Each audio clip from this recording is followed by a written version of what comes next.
I need that sports encyclopedia.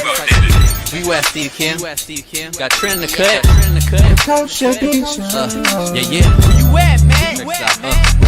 In the gym shooting, I'm Durant. You ain't shooting John Moran. Darnell is the Ball State legend.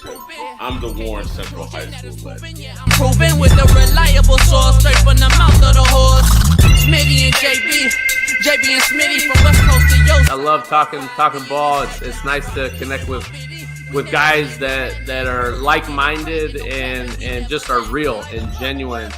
Better stay in your lane. How did you are fucking insane. Dude, what? You just will not give this guy his flowers. What is wrong with you? Oh, you must have thought I was a bitch. I am him. Use not it. What's the topic? With your logic when I close. Big Komodo, I was talking. Gotta get back to letting the baby cry a little bit to see if they can soothe themselves. That's a bar. Issues get pressed so fast you don't get sacked like bags and baggage. Smitty and Jason Brown killed it, yeah, it's a rap. We what the game's been missing, we switched it and filled the gap. I identified him after his third fight and I said that guy should be a star. I'm so proud of the show, bro. The gas, Smitty and Jason Brown. Coach JB show.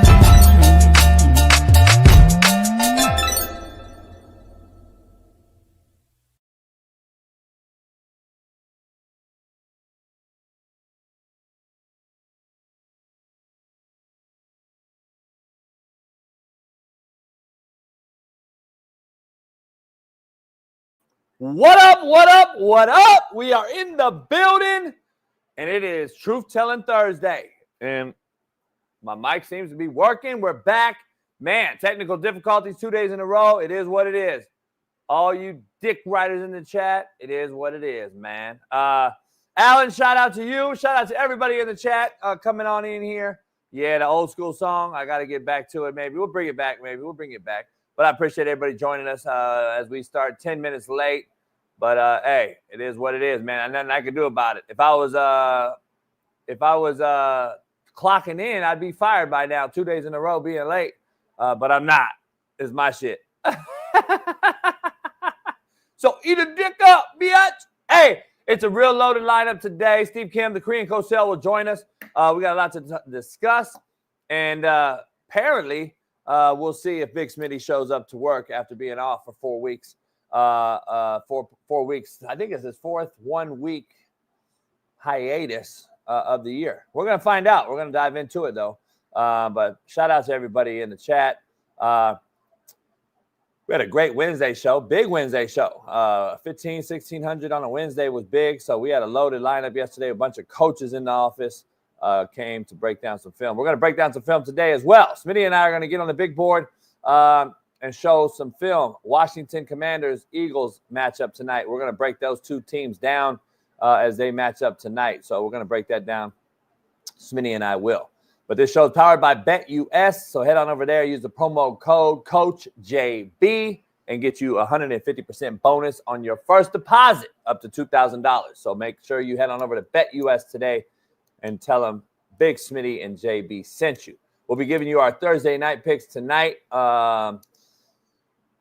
via BetUS. So make sure you check it out tonight. All right, let's dive into this one, man. Is AR5 back? I call him IR5. Is he being back a good thing for the Colts? Is it a good thing for the NFL? Or simply a bad run organization? Or simply a desperate one? Without a quarterback who is still feeling the effects of Andrew Luck leaving on a cold summer day in August some 5-6 years ago. Big Smitty apparently has released a video about it, and I have not seen the video yet, but I sure hope on the realest show on planet Earth, this show, where Big Smitty is on record saying he is done with AR5, no more IR5, and etc., blah, blah, blah, that he doesn't pop in today and renege like it's a badly dealt deck of spade cards. He better not renege because we lose all credibility on the realest show on planet Earth. So I haven't seen the video, but this show would lose all credibility if he were to do that, right? But before we even talk about that, if Smitty even shows up after his 4th week off, we'll dive into it if he does. If not, then I'll dive into IR5 and Joe Flacco debacle with the Indianapolis Colts myself. Furthermore, if AR5 returns as the starter, as they say he will, it would be an even blacker eye on the NFL quarterback position. The position of quarterback is hurting and is at an all-time low. Contrary to belief, Mina Kimes, this is just more proof that the NFL quarterback is in a bad position and in bad shape. And we are throwing shit at the wall to see if it sticks with the most important position in all of sports, quarterback. But what do I know? Let's dive into it, man. Big Smitty is apparently going to return to the show today. As head coach Shane Steichen said, Anthony Richardson, IR5, will return to start at quarterback this week for the rest of the season. I thought he just said it. Flacco was going to start the rest of the season a week ago. I mean, is he over there flipping coins in the bathroom? We're going to find out. Boston College quarterback Thomas Castellanos, who we talked about in depth yesterday with Coach Gio and Coach Noel Mazzoni and Matt and everybody else, has entered the portal or plans to do so and step away from the program after being benched last Saturday. What a bad state of affairs college football is in when the players can't get benched and then go cry to mommy. He going to go cry in the car. Holy shit. Jaden Daniels and the Commanders take on Jalen Hurts and the Philadelphia Eagles tonight on an Amazon Prime shit show. Hopefully it's a better game than we've been seeing. And former Buccaneers and Raiders head coach John Gruden back in the news as he signs a multi-year deal with Barstool Sports. We'll see, because he's saying he wants to be a head football coach again. So is he going to follow the Dion Sanders path and head on over to Barstool for a year or so?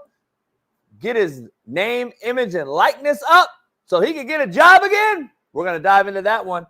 But before we begin, we're going to see, and we're going to remove the curtains because I don't know.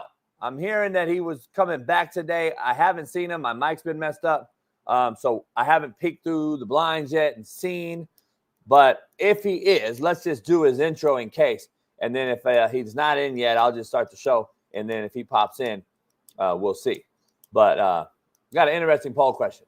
But my co-host, Naptown legend and Far East Sider 317, LeBron hairline having, Lamar Jackson loving, I don't know how to intro him. Is he an Indianapolis Colts defendant or an IR5 defendant? Caitlin Clark Jockin, Fox Sports' very own. See if Big Smitty's here or not. He is here. I'm back. It's your worst nightmare, y'all. Listen, breaking news per sources, per Adam Schefter, man, myself. I've ended my holdout. Me and Coach JB came to a new agreement on our deal behind the scenes. So I'm done sitting out. My back is officially healed, and I'm back here live on this show, man. I see Kyle Pano in here. I see Lucy Lou. I see Nick Capo. I see non-member saying boo. I don't care. You still watch. I see J Ram and Jared. G, I'm back in the building, and my favorite person in the world, G Wizzy. We here live, JB. How you doing, brother? You feeling good? Why G Wizzy back? Because I'm back. We're aligned. I'm back. He's back. How's he back in the thing? I blocked him. We unblocked everybody, JB. Don't worry about all that. Just let me handle the business stuff. You handle being a talent on air, man. How you doing, JB? You look upset that I'm here. Well, the show is bigger without you. I'm looking at the number. Yesterday show big. Biggest Wednesday solo too, by the way. Biggest Wednesday between me and you ever had. No, it ain't. I don't believe it. 1,600 on a Wednesday by myself. Pretty big. We've had more 1,600 on a Wednesday before, Jason. Never. Yes, we have. Right now, I looked up the stats. Jason, trust me. I looked them up too. Contrary to belief. The show is better without you. I mean, that's a poll question. I do show block need me, homie. BD. I do block everybody. I heard the show was shitty without me. I'm be real with you. Like fans hit me up on the side, like Smitty, you coming back? Like, hey, you know what? It's crazy. You know how many DMs I got? What? That they was calling you Matt. Matt McChesney? Yeah. Why? Because when Colorado lose, Matt don't show up on this show. Oh. So Kamala lost and you didn't show up. It's crazy like how the timing of that worked out. You know what I'm saying? Like, just so happened when the election happened, that's the same day I had to go to work. So, hey, shout out to everybody who voted for whatever side they voted for. Everybody excited. At the end of the day, now we got to be united as one. It don't matter what side you voted for. This is our president. We got to come together, and we got to cross our fingers, hope, and pray, meditate that the leader, who is Trump, puts us in the best position to win. Not just financially. That's one aspect. We're talking about everything. So we'll see. Ain't nothing to talk about now. I told him what had happened was, that's all I said. You know what I'm saying? So you lied to the people. You didn't tell them the truth. You didn't tell them that I wasn't on vacation. You didn't tell them that I've been busting my ass 13-hour days while you've been chilling, drinking your Mai Tai. You didn't tell them that. Nah, I would never throw you under the bus. I'm a real one. I would never throw you under the bus.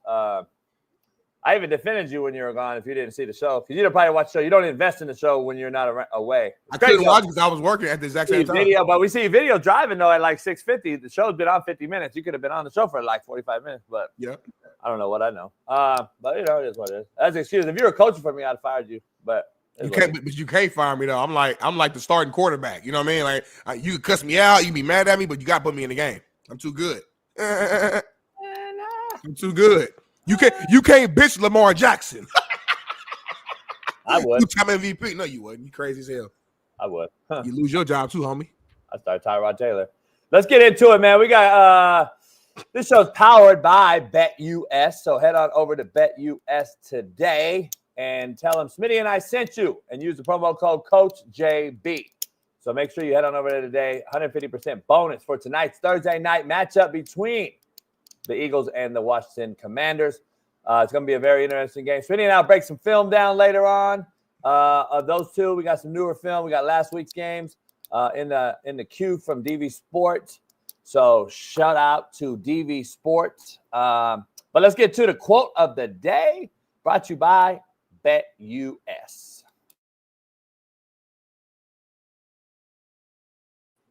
What up, what up, what up? I'm here for BetUS. BetUS is now powering the Coach AB Show with Big Smitty as our proud new sponsor. Head on over to BetUS today and bet all things Major League Baseball. We're in the thick of the playoffs. NBA is getting ready to start up, and the NFL is right dab in the middle of the season. You can bet it all on BetUS. Short, fast, skinny, tall, they bet it all. And make sure you use my promo code CoachJB. And get you 150% off up to $2,000 on your first bet and up to 125% off on your second and third bet if you choose to do so. Plus, you get insurance protection and gambler's protection on both second and third bets. So make sure you head on over to betus.com, use my promo code CoachJB, and make it happen. BetUS, the best offshore book in the business.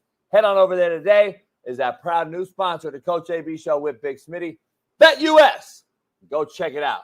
Peace. Quote of the day. Smitty, I pulled my boat out of the water. My boy Enoch called me. It was a bitch because it's a bitch, man. I got it just had I got all the little issues, man. But it's under warranty, so I'm like, let them go through it. I'm gonna let them have it for a couple of weeks before Christmas, so I could hit the water for Christmas, get on the water, and do the Christmas parade thing down in the white part of Orange County. All right. Yeah. I like that. Yeah, I'm gonna bring some brothers though to the white part of Orange County, but we're gonna do something. We got to film some shows on the boat. I think get over the hump, like take the show to the next level. I think we got to do some shows on the boat. Yeah, man. I mean, look, location is a big piece of it, but also like you just got to be better. Like at the end of the day, like it don't matter if we remote, if we on a boat, if we in a studio, an office, a fucking funeral home. You, Jason Brown, you got to be better. You the coach, you the leader. Just me. I can't keep carrying this show. I'm doing everything I can. I'm bringing the energy. I'm posting. I'm doing this. I'm getting guests. I'm doing everything I can possibly do. You got to be better, Jason. You haven't collaborated on any post I sent you. Yes, I have. That's a lie. Like you go to my page, you're literally just lying. You know what I'm saying? Like I haven't seen it. Y'all can go to my page and just scroll and see. I collaborated yesterday with the IR5 video that I have yet to see. I didn't watch. I just hit. All right, fuck it. You did not collaborate with it. If you did, I just collaborate because it's the homie. I'm like, here, fuck it. I just do it for the homie. That's how I am. That's how I am. But you don't collaborate with anything I got post. Hella posts on here that we collabed on. Like I collaborated this morning. That shit crazy as fuck. You should have. That's the show. Every morning you should collaborate with the show video that I do to let everybody know we're live. But But I don't need your ugly. I mean, I don't need your face on like back to back. So sometimes I do my own video. You know what I'm saying? Every girl you know would fuck me. I don't know any girl in my circle because like I hang around sisters, and so none of my sisters, you ain't really that tight, respectfully. Because I already hit. So let's dive into the quote of the day, brought to you by BetUS. Quote of the day. Do good, they talk. Do bad, they talk. So do you, and let everybody talk. That's my own quote, by the way. That's my own motherfucking quote, by the way. That's gangster low key, though. That's damn near gangster. Yeah. Like everybody. Everybody. They gonna talk regardless. Yeah. Not everybody. Everybody. Do good, they talk. Do bad, they talk. So do you, and let everybody talk. That's hard. You got to put that on the back of a shirt, of a fresh T-shirt. I might have to. No, real talk, like no bullshit. That's hard. This shirt, does this shirt have something on it, Smitty? The realest show on planet ERF. I didn't even know that. I got shirts there. I didn't even know that. CoachJBStore.com. Head on over there today. And maybe we'll take some callers today because we only got Steve Kim today. Perfect day to return for Smitty, so we could have a bunch of back and forth. And hey Leah, we missed you, Leah. But yeah, for sure. I ain't been here in a minute. I love talking to fans. Contrary to belief, brought to you by Prize Picks. Head on over there. Smitty, some things have to end for better things to begin. Contrary to belief.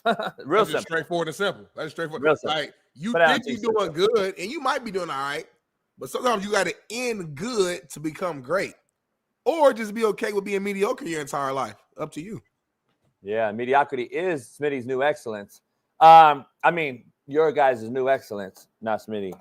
You got the whole chat right now. I'm not only thing they're discussing is MAGA, Trump. I know you've been clowning the last 6-7 days. I ain't seen one sports take in the chat. I ain't seen one nothing. I haven't talked about politics at all. I've been talking about Mina Kimes and Dan Orlovsky. Poll question real quick, Smitty. Chat, chime in. Maybe we'll take a couple callers. I don't know. But I know this. Is tonight Jaden Daniels' coming out party? And if you don't know what coming out party means, go find out.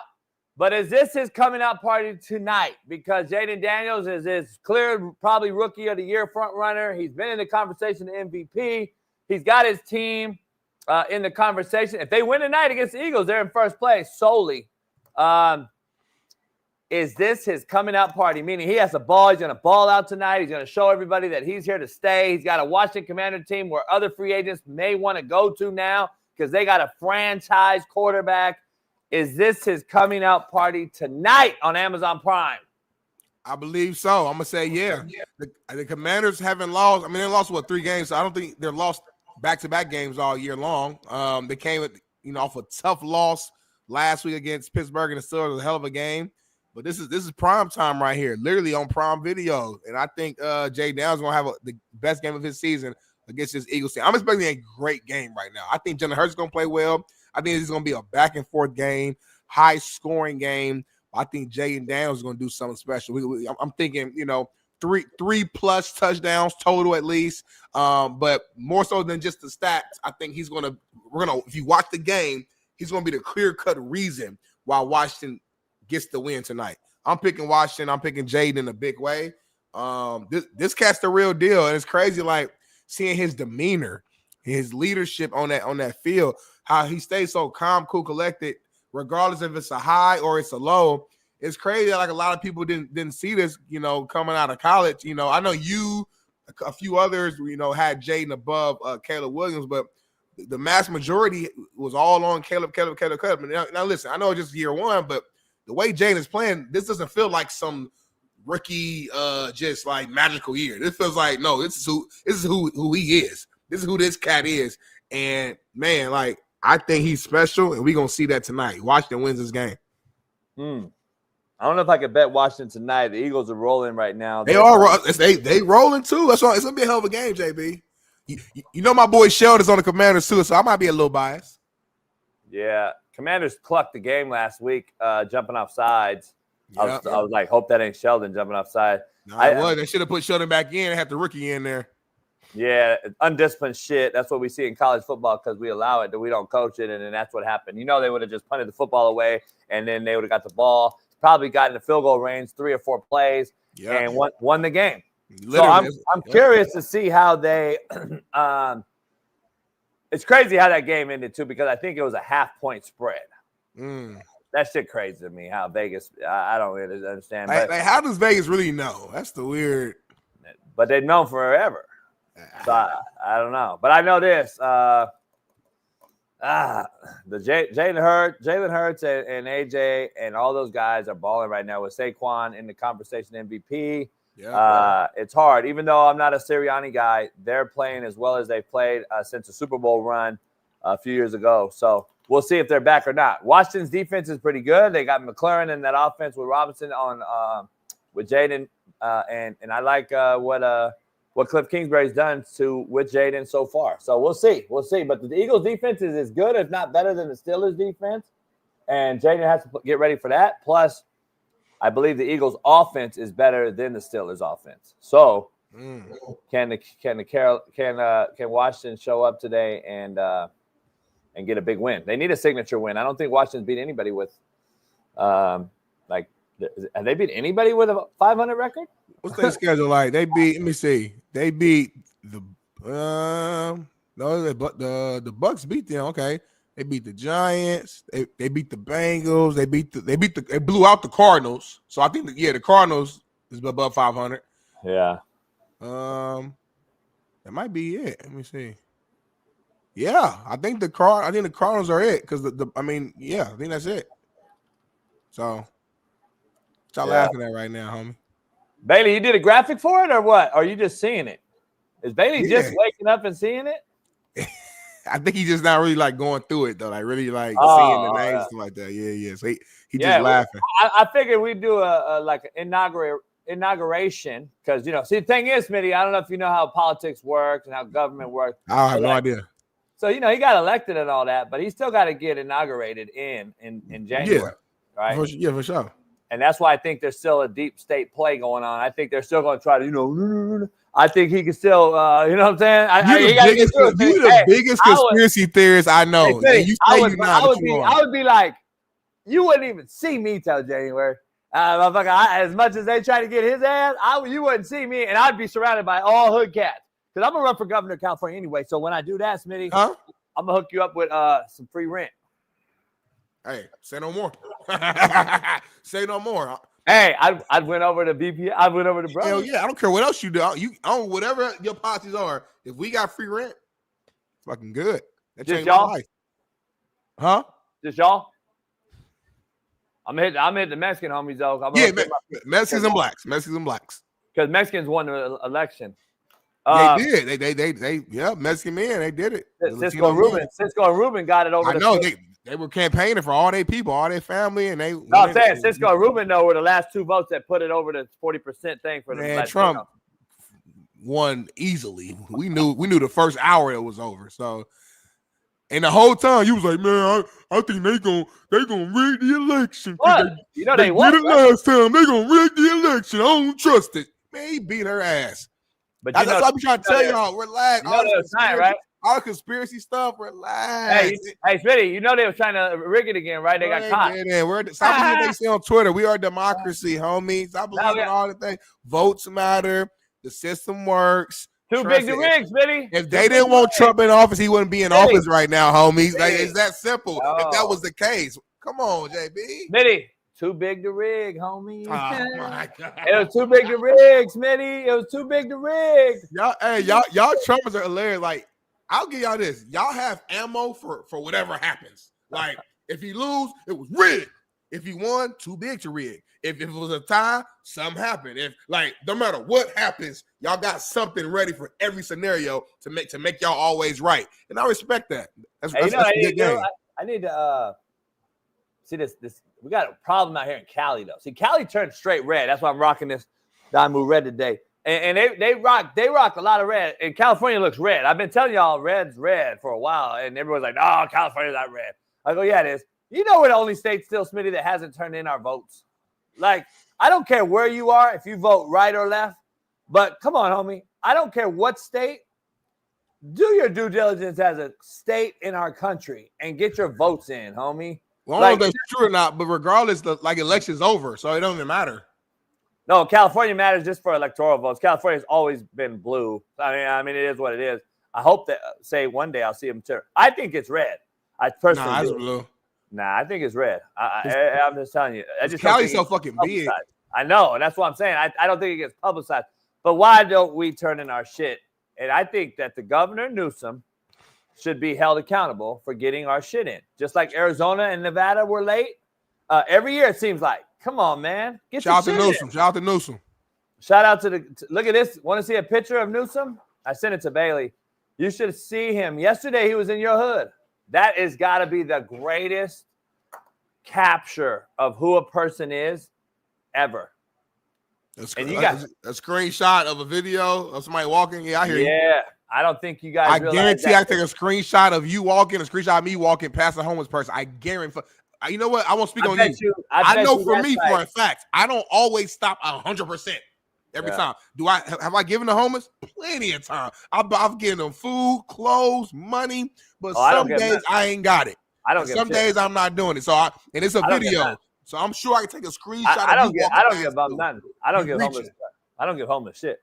But that is a perfect picture, though, of what's going on with this scum of the earth, demonic motherfucker. You don't even know him. I'm not letting you do that to Gavin Newsom. I don't know. You don't know me. You have no personal ties to Gavin Newsom. I'm coming for you, homie. I got hey, homie, I got you right there, homie. I'm going to get you Newsom will really beat your ass, though, if it came down to it. Like, in shape, younger. He's not younger.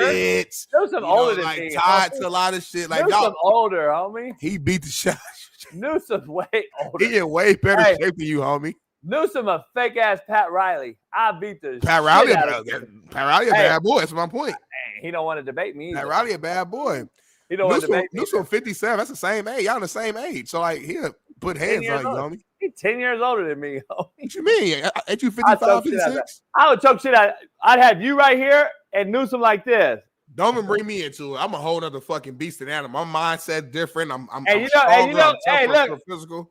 Hey, look. I'd have you like this, and in the middle, Kamala like this. You so disrespectful. You listen, Governor. If y'all seeing this, do not connect me to him because I don't know. You know what I mean? Who you talking to? The government. Talk to Hey, but you can't tell the government to tell Cali to turn in his votes. It don't matter. It's over. Y'all won. Whatever. Y'all won. I didn't vote. I don't vote, homie. Then why are you talking about that, homie? I didn't vote, homie. You made a video. You made a tweet saying that after the election, shut the fuck up. You said that. You said that with your words. Yeah. So why you still talking, homie? If you don't vote. Yeah, and you don't vote. So you still talking about it right now. So listen to your own. You said it. I didn't say it. What do you mean? I said two things. I said they're going to. Look at that. Look at that shit right there, homie. Smitty, do you see one piece of meat on there? Let me see. 5 pain, 5 rain. See, baby oil, dildos, ranch, condoms. It's funny. I should just buy a shitload of baby oil and take a picture of that shit. That's what I'm gonna do. I'm gonna do that. You don't be thinking though. See, you know what I mean? I'm a real producer. I do this shit at a high level. Like I'm gonna do all baby oil. I'm gonna put all baby oil on there, and it'll probably be more than that. I bought eggs, homie. We gotta lower the price, homie. I mean, I know your boy's in office, so like, hey, you know what's crazy? You basically he gonna do it. Everybody out there on Twitter is responding, and everyone's like giving me their prices. I don't give a fuck. I'm not in fuck Minnesota, so I don't want to see your prices, homie. No, but real shit though. LA specifically, New York, San Francisco, those markets are just ridiculously high. Majority of America not too crazy. Yeah. Shout out to I don't know. Joel Court said Matt Gates, JB. I mean, come on, it's a joke at this point. I don't know nothing about it, but I found out. Shout out to Matt Gates for getting whatever he got. All I found out, City, is Matt Gates follows me on Twitter. And I had to look it up who he was. I don't know if I could follow me. And then I looked it up, and there's a DM from him.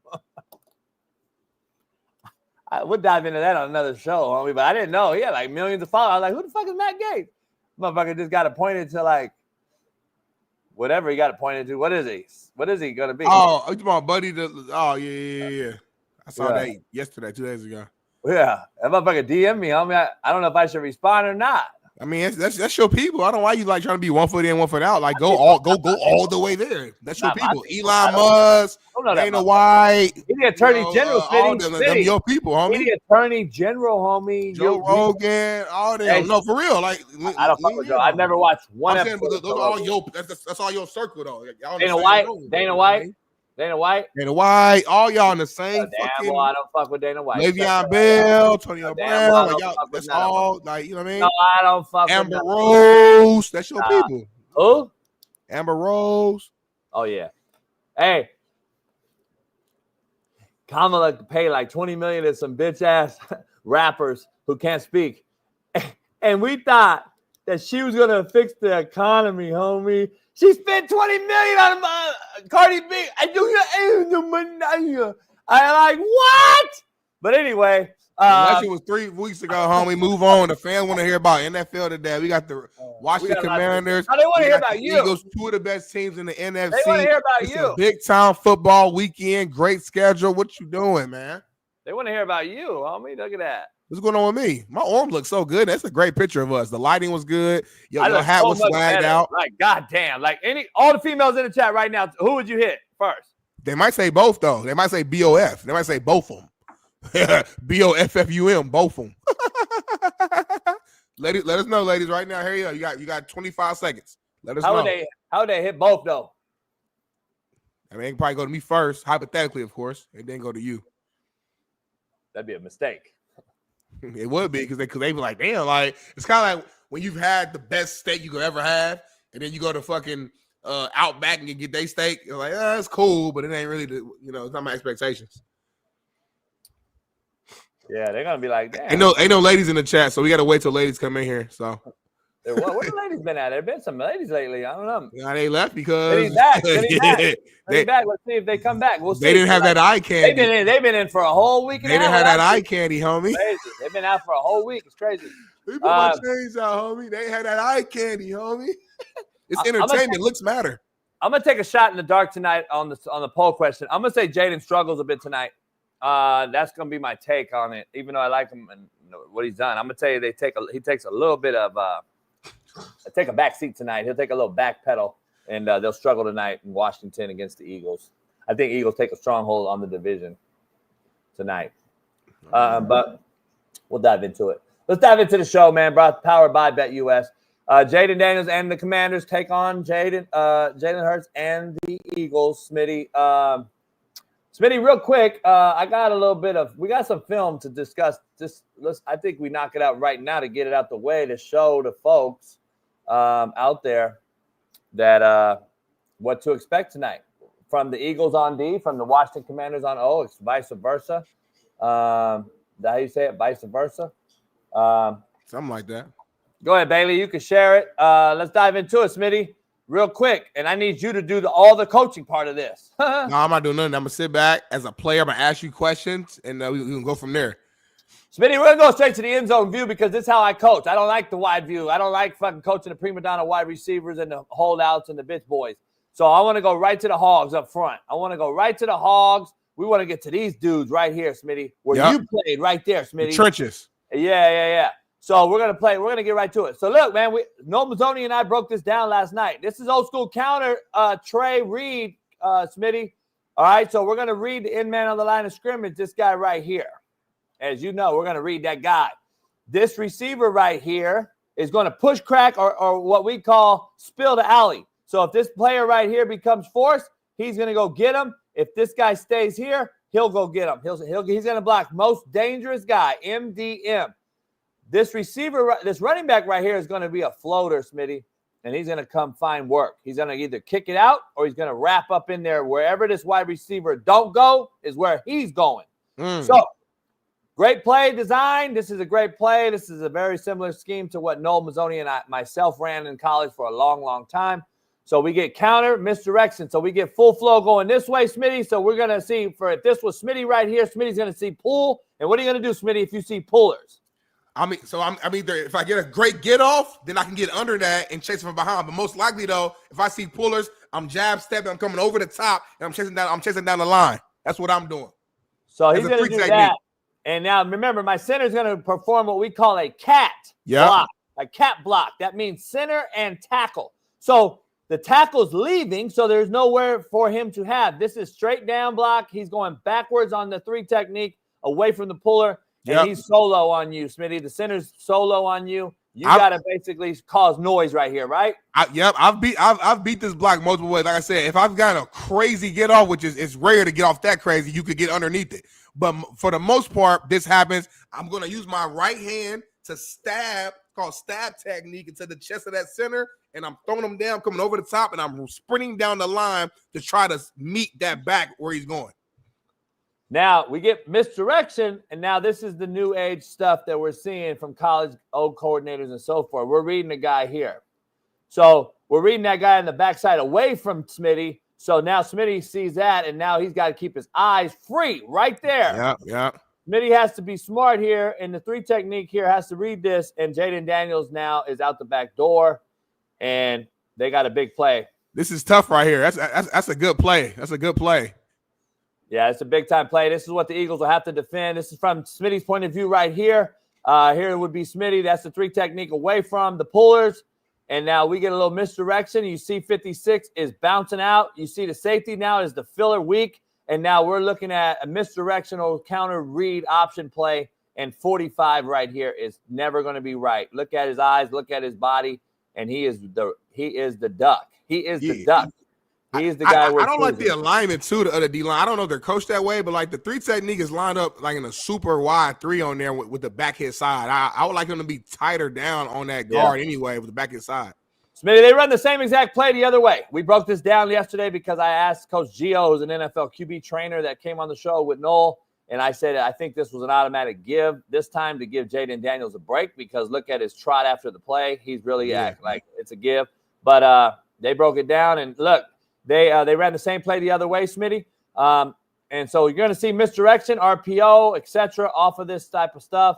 And now you're going to see this is what we're going to get. We're going to get RPO now off of outside zone. So we're going to run an outside zone play with a swinger, and then we're going to run a glance slant on the backside. So what we're going to read here is the outside backer or that guy or this guy will be the read in conflict. We're going to see who it's going to be right here. And let's watch him. Let's go to the next play. This is going to be the next one. Here it is again. All right, now we're going to see the same play. They're going to run outside zone. We're going to get full flow action this way, this way. We're going to get a swinger here to occupy one of these guys. All right, that's going to be Jaden Daniels' read key. Jaden Daniels will have his eyes straight on that guy right there. If he dives into the run box, Smitty, we're going to throw this looky slant right behind him. Yeah. If he stays, we have an option to give the football or throw the swing route here built into the RPO, the run pass option here. Yep. There we go. Oh, my goodness. Ooh, man. I would have threw it. Him right there, yep. I would have threw the ball, but this is not a bad read by Jaden Daniels. At least we know his eyes are on the defender that we're reading. And let's show you from the end zone point of view, from Jaden Daniels' point of view. Here we go. We got a full flow outside zone right here. We're ripping and running this through. He's going to lock the back door. All right, we got a lock call. That means that this defensive end now will be blocked because Jaden now is running a second level read. So he's going to read the second level, which is this guy or whoever shows up here. Remember, we have a slant behind all this right into that window to throw the football based on one of these conflict players we call the adjuster. So if this adjuster gets into the run box and gets nosy, we're going to throw the slant behind him. That's why you're seeing Jaden Daniels' eyes right now, right here. All right. So now you're seeing that. Now let's watch. We're putting somebody in conflict, Smitty, because people don't realize the severity of this play. This man right here is running a swing route. It's going to pull that guy or whoever's out here. Then we got a slant behind him. So now Jaden has a dealer's choice look. We can hand the ball off to the numbers game. 1, 2, 3, 4. 5 is being locked. So he's a non-factor. He's on the backside of the run action. All right. The run play is play side, Smitty. The run play is this way. Yep. The RPO is that way. So this guy right here is a non-factor, Smitty. He's not in the run game or the pass game. So we're wasting him just to block him so the QB can actually read second-level defender, and that is what Jaden does here. And watch this right here unfold. The actual read key, just so everybody's clear on this RPO, it's a second-level RPO. He is the read key right there, 26, okay? 57 is actually the run, the mic ID. That means we're working to block him with our front O lineman. So here we go on the backside. Whoop. And now you see great coaching and great teaching by Cliff Kingsbury and this offensive staff here in Washington. Jaden Daniels gave the ball, but look at him point the finger, that meaning I can throw that ball. That is a teachable lesson for all you out there that understand. Jaden Daniels is taking the next level, a next step. He is reading the defender as he's taught. And now, just like in practice as he would, all right, I can pull it too. I can pull it too and throw this. Watch the receiver, Smitty, come in your window. Wow! So you got big action right there for a possible touchdown. This is what the offense does, Smitty. It puts you in conflict as a defense, and the Eagles now tonight will have to be prepared to take that on. Let's move on to the Eagles game against Dallas this past weekend, Smitty. I like this right here. I like this. Breaking down the film, my favorite part of the show right here. Y'all all right, getting now real knowledge. Yeah, you got Jalen Hurts on offense for the Eagles against a porous Dallas defense. As we've seen, the Dallas Cowboys have just hit the rock bottom. So we're not going to discuss them. We're going to discuss the Eagles on offense against a pretty good Washington defense tonight. And Jalen Hurts, what the offense for the Eagles is doing over there in Philadelphia. Here he goes, escaping the pocket, getting sacked early on, and can't take a sack tonight against Washington because if he does, then the Eagles will be on 2nd and 3rd and down. Now, this is a 3rd and 33. Obviously, this is screen, draw, get out of harm's way, punt the football, and we ran draw just to punt the football. So we can't get in long down and distances if I'm the Eagles tonight against a pretty stout Washington front 7. Now, this is the Eagles in the red zone. Saquon Barkley eats down here. He loves it down here. And this is what you'll see. This is just an inside run play. But what you're going to see here is eyes to the defense for later. We can run boot naked over here and run a high corner, chip, whip, and we can run this post by Devontae. That is what you'll see later on a boot naked play because so much defense, so much is going to be clued into Saquon Barkley. You're going to get a lot of misdirection and waggles with Jalen Hurts, who is honestly a +1 guy because of his feet. He can actually harm you in the red zone, low red zone area. 2nd and 9. All right. Or 15, 16, 17-yard line, anywhere in there. This is the low red zone. We call it the green zone, money down zone. And here we go. We got a little cross and rub route. There we go. As I told you, the corner chip. I just wrote it up on the other side. Yep. This is what we're going to get down here in the red zone. You're going to get the little corner, a little what we call whip out, China out route. And then we're going to get a crosser right in his face. Jalen's going to like it. Jalen's going to like that. Take it down. I like this throw right here to the pylon. I like the touchdown. This is the next level that I think Jalen Hurts needs to take. Throw the ball to the pylon, and you'll get 6. He cannot stop that play. He cannot stop it, and he is already dry phase. He's not sunk enough. This corner is being badly coached. He should be sinking here and protecting the goal line. But, Smitty, we've seen some of the worst goal line defensive theories this year because we've given up 4 Hail Marys this year in college and NFL. Coaching matters, especially at this level. 100%. So the corner route was there. Let's see it from his point of view, Smitty. We'll see it if we got an act here by Goddard. Can he fit that corner in there? I think he can, and I think if he throws it away versus a too high look, yeah, all day long. That is a throw we can make if I'm Jalen Hurts. So easy money. We'll see. Yeah, there's 8 right there, Smitty. 8 is right there, and that is the read key. and I think, I think you could throw that ball way out here, and that there's no way he drives on that football if you're Jalen Hurts and a Pro Bowl quarterback as you are. Yeah. So here we go in the 10 personnel. We're in 11 personnel because there's a tight end, but we're in a double set in a 10 spread. And here we go. Let's check this out. Third down. This is money down in the red zone. Jalen feels the heat, checks it off. They were in straight up a little bit of a man-free look right here. Here's a straight man-free look. We know what we are in. He's in man. He has no help. He's in man, no help. I don't understand why the Eagles are in catch phase, 9 yards off, but that's a whole nother thing with the Cowboys on defense. They're struggling right now. But give it to Saquon Barkley and make everybody miss. That is a ridiculous first down to give up. Ridiculous first down to give up as a Cowboy. So show one more red zone and show them score here. This is the tush push, obviously. Unstoppable play right here, JB. Yeah. Does he score? Yeah. Why are the Eagles the only team that does this so great? Like, I don't understand. That's crazy. They got the secret formula.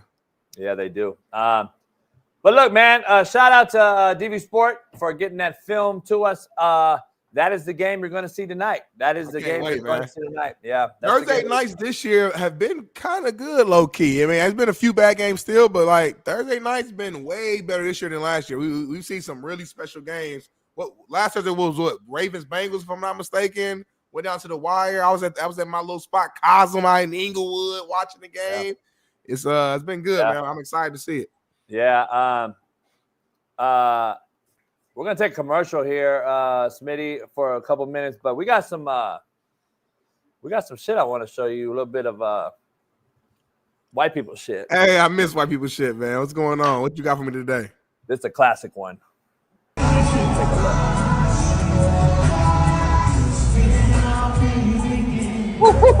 look.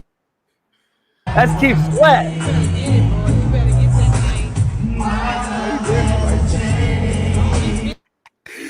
When white people get drunk, y'all just but hold up. You gotta really. It's hard on here because we're gonna get copyrighted for the song. But oh boy, with the phone says, "Yeah, that's how I get it."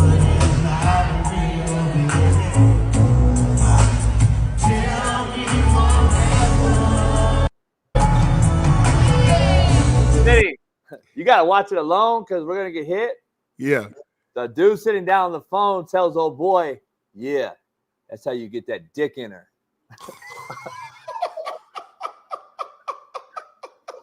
Homie, I fell out. I thought, man, I wish we could play it through, but it can't. But you hear, old boy. Yeah. What a real OG right there. Hey, gotta give Keith Sweat. Keith Sweat's my number one. R. Kelly was, but then he peed on a girl. And I gotta go with Keith Sweat because he never pissed on a bitch. And if I gotta availability is key, right? I mean, availability is key, Smitty. But the music is still available for Kels. Oh, I get it, but R. Kelly is not. Yeah, that's chopped liver right there. That's Keith Sweat. No, Keith Sweat is. I ain't never. Come on now. Don't put that. I ain't say that.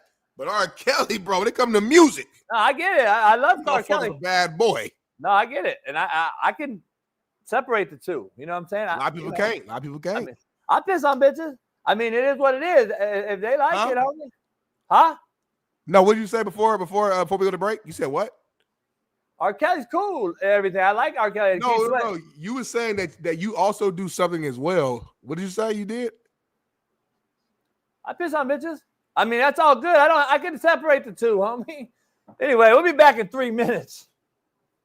TikTok.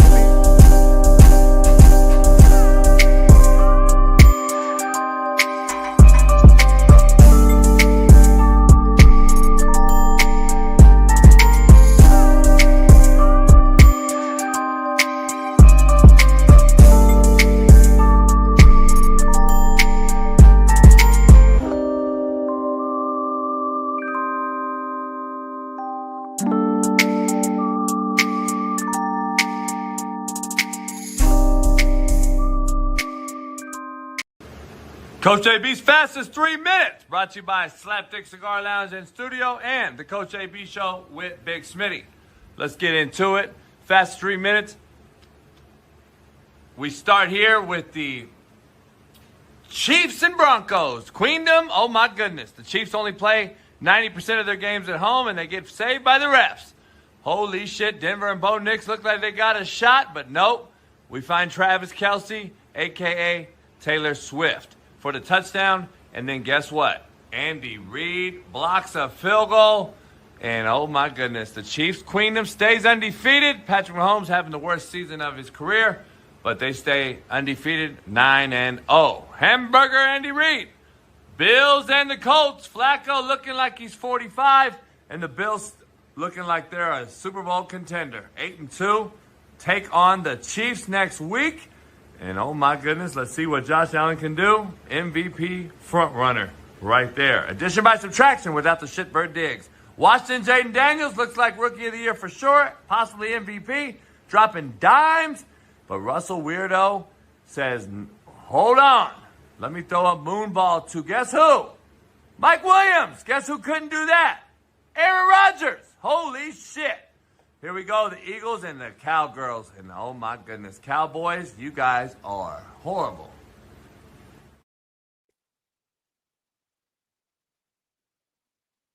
What up, what up, what up, man? This is a proud new sponsor of the Coach JB Show with Big Smitty, and it is First Round Performance. Yeah. Make sure you head on over to firstroundperformance.com.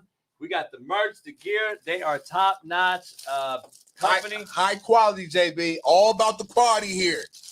Workout gear, exclusive gear. What's that right there, JB? By the way, nobody else in the country or the world has this short right here. You can put this short on. It helps your back. It helps your hamstrings, helps your quads as you work out. What? You can wear these right underneath your workout shorts or what have you. It's kind of like a girdle, but very, very comfortable. Shorts Against Syndrome. It's SAFS. Go head on over there and check it out. First Round Performance. JB, they got workout bands. They got ankle weights. What's this? What's in that box? Kind of good. It's our first time seeing this. What's this? I'm nervous. What's that? It's a 40-yard dash electric timer. You can go get your workout on with the light and the strobe, the whole deal. Firstroundperformance.com. Oh, you just turned it on, JB. Bam. You want that smoke? Go check it out. I know you ain't trying to race me, I might JB. race Smitty and smoke him. You ain't trying to race me. You scared of that life. Yeah, this is real deal. You guys got to go check it out. Firstroundperformance.com. Head on over there. Proud new sponsor of the Coach JB Show. Nice, JB. With Big Smitty. And oh, this is mine, right? hell yeah. Listen, their premium gear, including the revolutionary SAFS shorts I just showed you, are expertly designed by a leading orthopedic surgeon to align your hips and relieve your pain. It is trusted by athletes and active individuals alike, whether you are pushing your limits with their high-quality resistance bands, as Smitty just showed you, or boosting recovery with the powerful dual-spectrum red light therapy devices that I just showed you. First Round Performance delivers the tools needed to stay at the top of your game. Whether aiming for peak performance or simply wanting to live pain-free, they've got you covered. Visit firstroundperformance.com or shop on Amazon today. They just launched their Amazon store.com, their Amazon store. This is out there, First Round Performance on Amazon. And so go help them out and grab some performance gear today. And please feel free to reach out to us if you have any questions. Yes, sir. Go First Round. Go First Round, baby. The promo code will be Coach JB. So check that out and head on over there today. Get right, baby. First Round, the highest quality. First Round Performance, go get you some merch. Ooh, I like this shirt. I like this shirt, JB. Peace.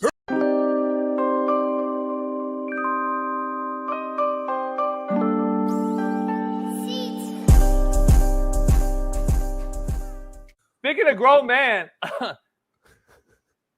what's happening with this motherfucker, what he's wearing today, man? Who, homie? Who? Fletcher Cox.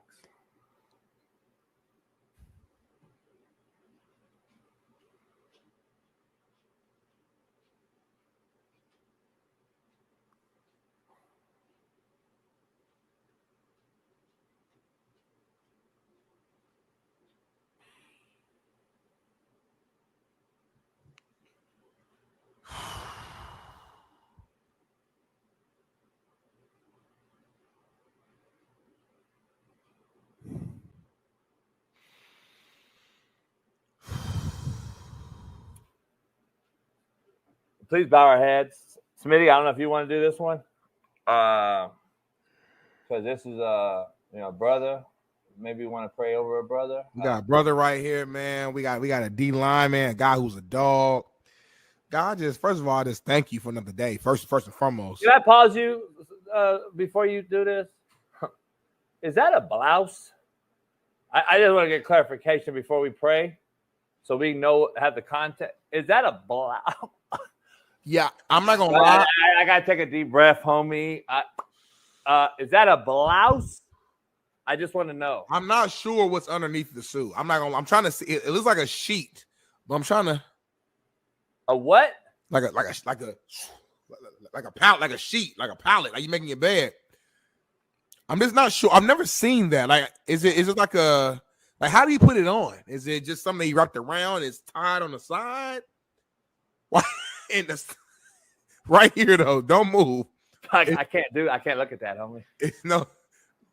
JB, look at it for 5 seconds real quick. Try to do it. 5 seconds. 1, 2, 3, 4.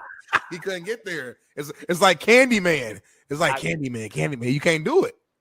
It's like somebody's facial expression right here. And to me, this picture in his face tells me he didn't want to wear this for real. But he's been taken over, homie. He let his stylist and his PR team force him into it, and he just said yes. But he don't really. I don't know if it's PR. I think Kamala got him. No. Now, real shit though, is this everyone's saying humiliation ritual, Smitty? I don't know what that means. I guess that's like the whole Diddy thing and all this. They say that in Hollywood. That's more so Hollywood, y'all, in acting, not NFL play. He's not that. God damn. Doesn't he look like if I'm a good judge of character? I want to think. I'm looking through this man, and I'm like, he's been taken over. Like somebody took this man and said, I'm going to give you this, this, and this, Fletcher. You got to do this, though. And this man bought it or something. Like, I feel horrible today. I woke up. I couldn't get this off my mind because I'm trying to figure out, Smitty, how he put the suit top jacket on. Right. That's what I'm trying to. Because I'm trying to figure out how is that get down on? Then I put the jacket on. So is that a wrap? Or JB. Did he put his feet through it like this and pull it up? Yeah, that's what I'm saying. Is his nuts in a harness? In one of them like yoga pant things? Oh, like one of them like that one piece, like that fuck! That corset? Is it called a corset, ain't it? Nah. Corset is the top, the titty pops out, The corset is the titty popper. The titty popper. I never heard of that one. Okay. This is a man right here. See, this is what fucking men do right here. We got a man, though, joining the...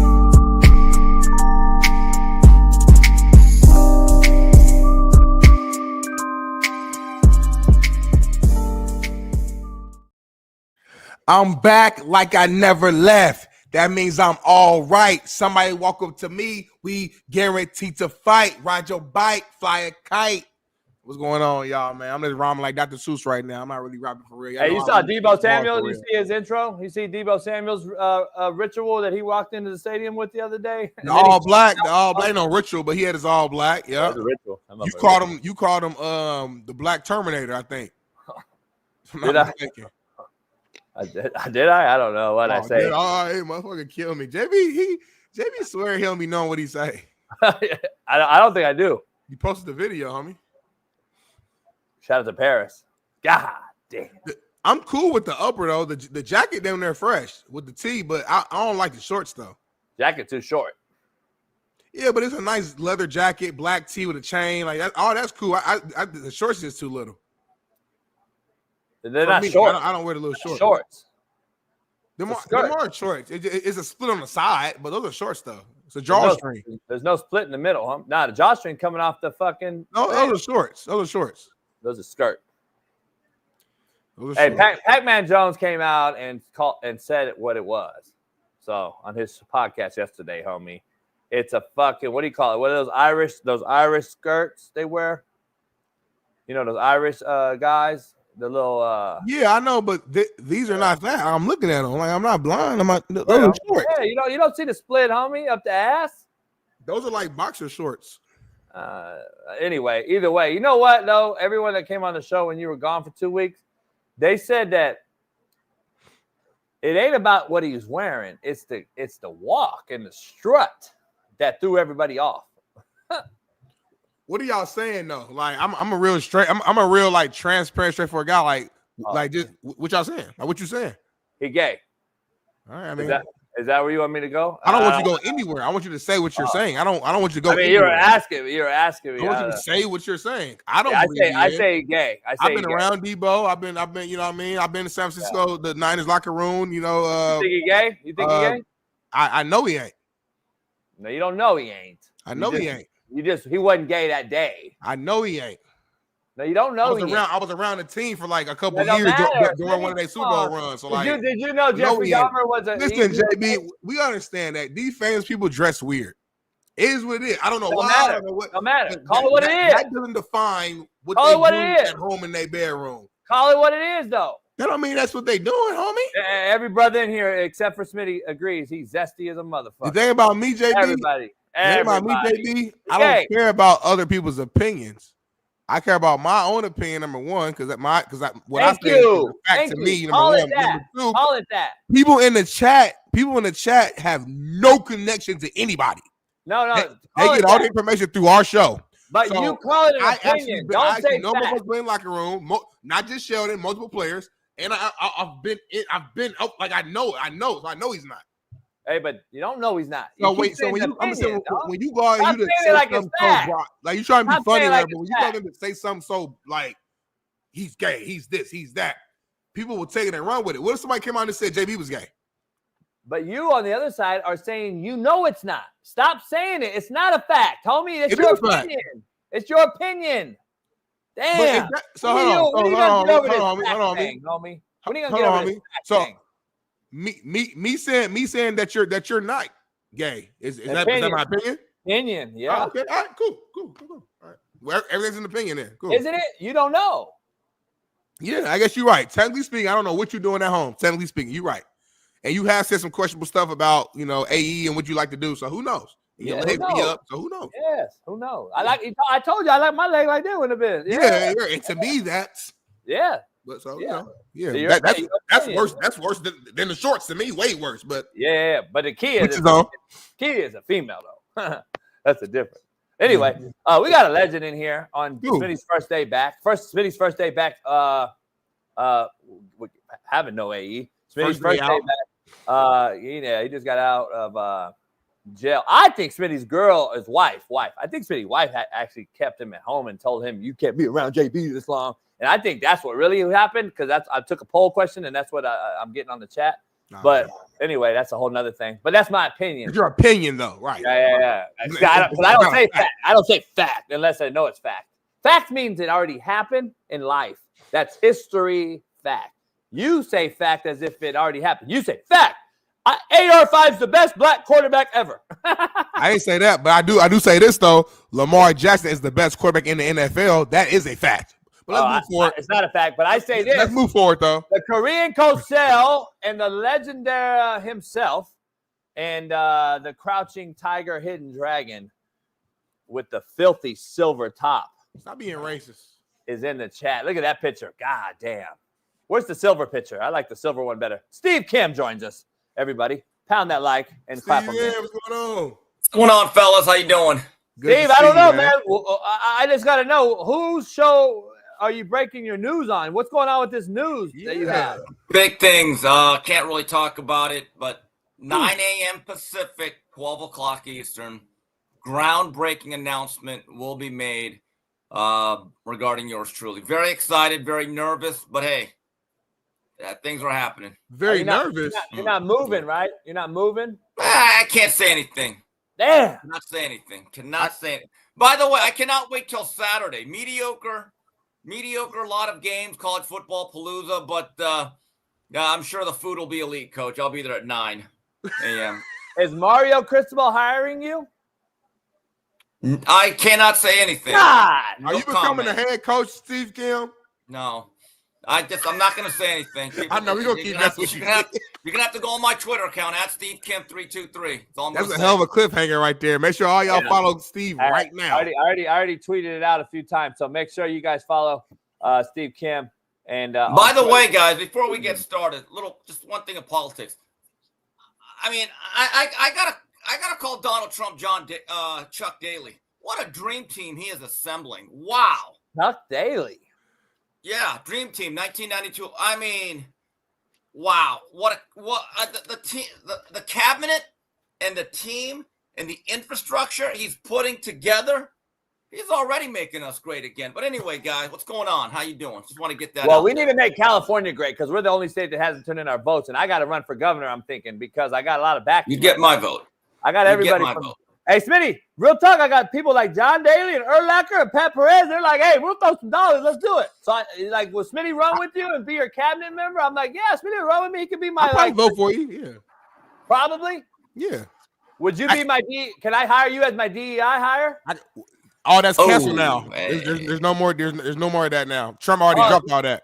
Oh, no more DEI hire? Trump dropped all that, so it's gonna be all white folks in every job. Yeah, and the Asian kids can get back into the schools they want to. It's gonna be all white folks at the job. So anyway, man, we got a big time game coming on tonight. I mean, you're lying, Smitty, because Mina Kimes is still running football. Well, it might be her last days when Trump get here. I might get fired too. But anyway, Steve Kim, man, we got the Command, we got the Eagles tonight, man. Let's start there. We're gonna move around a little bit, man. How you feel about tonight's game? Big time NFC matchup, two of the premier teams. What side you leaning on? You like the Commanders tonight or the Eagles? The Eagles are a better team. Eagles are still a Super Bowl threat. Is the city of Philadelphia, are they just going to perpetually hate Nick Sirianni?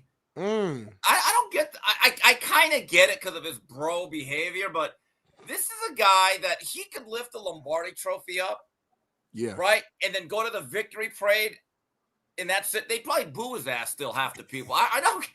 The guy, they looked a little shaky at the beginning of the year. But when A.J. Brown is healthy, they're tough.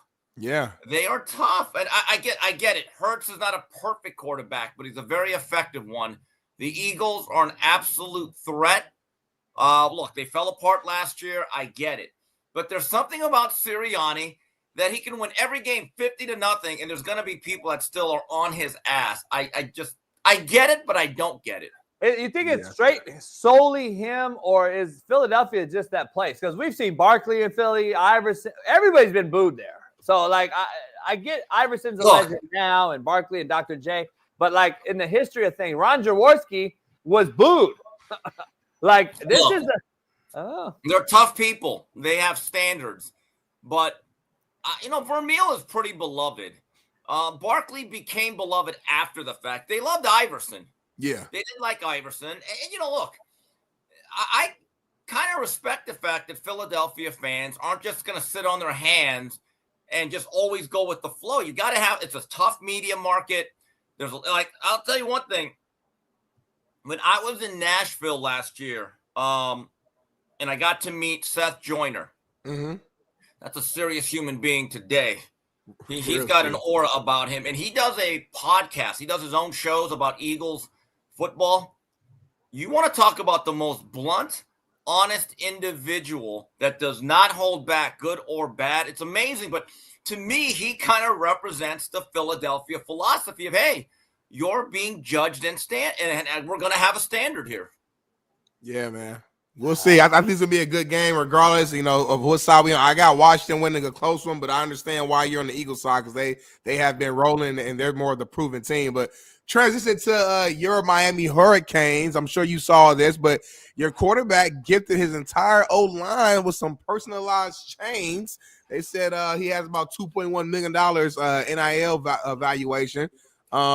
I like it, of course, as the young guy. He's looking out for his O-line and just doing something nice. As a quarterback, JB, you always look out for your O-line, free food, whatever. He gave him change. Steve, do you love it? Do you hate it? No, I think as a quarterback, especially in college football, where not everyone's getting paid. Yep.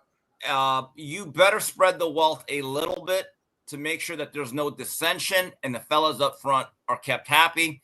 Yep. And my sources tell me that Cam Ward took the defense out to Golden Corral and then gave him a link to the transfer portal. Pa-da-pa! Just saying. Just saying. So he gave the defense cubic zirconia and gave the offense diamonds. He gave him chia pets, and he said, "Hey, work out." He gave him old Bowflexes, and he just said, "Hey, the transfer portal's over there." Outside of OJ Frederick, the whole secondary room, get your asses over there. Or Damari Brown, you can stay too. You can. Funny that you were saying that because I was actually going that way with my take. Listen, I love taking care of the O-line. That's what I used to do. Even in this money era, if you do got a money, $2.1 million. I'm sorry, I'm not going to spend it. No offense, O-line. I'm not spending that on my O-line, but I'm going to take care of them. No, I don't think he spent that. They said that's his valuation. That's his evaluation, and I know that his original NIL deal with Miami, I've actually been told the number. It's substantial. And he's actually gotten true NIL, which is name, image, and likeness from Adidas and a couple of other companies. That's what NIL is for. It's not just, hey, we're going to pay you to play out of our collective. This is about a Tim Tebow. Hey, we want to make Tim Tebow Bibles. Here's the thing I would do. Steve, I would have split that, though. I would have split what he spent on that and gave the defense something as well, just because I'm the leader. He's now the head coach of the team. Yeah, how about a playbook? How about a here's what I would have given them. I would have given them laptops to say, "Hey guys, study more." I can't put it on the defense. Cam Moore only put up 23 points too now, and they've been rolling all year, put up 30 plus points. I don't think. Look, Smitty, I'm going to say something that's not popular with all my Miami fans. I've seen Cam Moore 4 times. I have not been that impressed. I've been impressed, but I've also seen it like, Mr. Throw there, took a sack there. I don't really think there's any quarterback worthy of a top 5 pick this year. I'll be honest with you. Yeah, we saw you and I and Shaun watched them that day at the house here. I think they played that day. They were playing. Who'd they struggle with? They came back late. Louisville. Louisville. That was a shootout for a while. Well, he put up 52 points, but Smitty, when you watch the all 22 breakdowns of the complete game of Cam Ward, you see a lot of great stuff. But you also see things on 4th and 3, guys running a mesh route against the zone. Xavier Restrepo sits down. He's right in front of their face. And he's hitching. Bro, you're not Fran Tarkenton. Yeah. Move the damn chains. He also had Elijah Arroyo on an early 4th down run. And me and my guy were like, we had great seats. We said Arroyo was wide open. And he took us back. So, again, other people want to worship him. He's not my God. He's my quarterback. He'll be judged accordingly. Yeah. Okay, that's the way it works. But I'm glad that he's spreading the wealth. I think as a quarterback who has a significant NIL that is part of your job, it is an active leadership, which, quite frankly, the previous quarterback at Miami that got paid pretty well, I didn't hear of any of that type of stuff going on with him. I think Cam's done a lot of great things, and that's a good thing to do. But as for the defense, you guys deserve a ham sandwich. That's what you deserve. Steve, in the college news, I want to get not even on wheat bread. Not wheat? Not even. You get Wonder Bread. Hey, Steve, I went shopping yesterday. Meal. Steve, I went shopping yesterday, and just take a look at my receipt. And this is not even for any meat or anything. This is just basic shit. $200, Steve. $200 for just nothing. So I tagged Trump on this and said, please help the Football Palooza because we need to have better options on Football Palooza. So you know what I did, Steve? I bought you a surprise for breakfast. I'm going to make some breakfast sandwiches that I used to make back in the day. Bacon, egg, a little mayo, bacon, egg. I'm going to make a breakfast sandwich, cheese melted on, grilled toast. You're going to like it. No, we don't do black people shit here. But we're going to do some good things. You're still invited, though, Smitty. Don't forget. He doesn't come, though. He doesn't come. I've invited him to the boat and the yacht, and he's not yet to come. He only came the yacht is getting maintenance right now. So luckily I wasn't on there. I probably would have drowned. Yeah, you would have drowned. I know that. Racing show. Racing show on the Planet ERF. All right, Steve, let's dive into some stuff with Nebraska. Matt Rule. Apparently, he's hired another feisty old guy. Dana Holgerson. Yeah, we know each other pretty well. Noel Mazzoni was on yesterday. Really good friends as well. Hired him. He was with TCU, I believe, most of the season this year.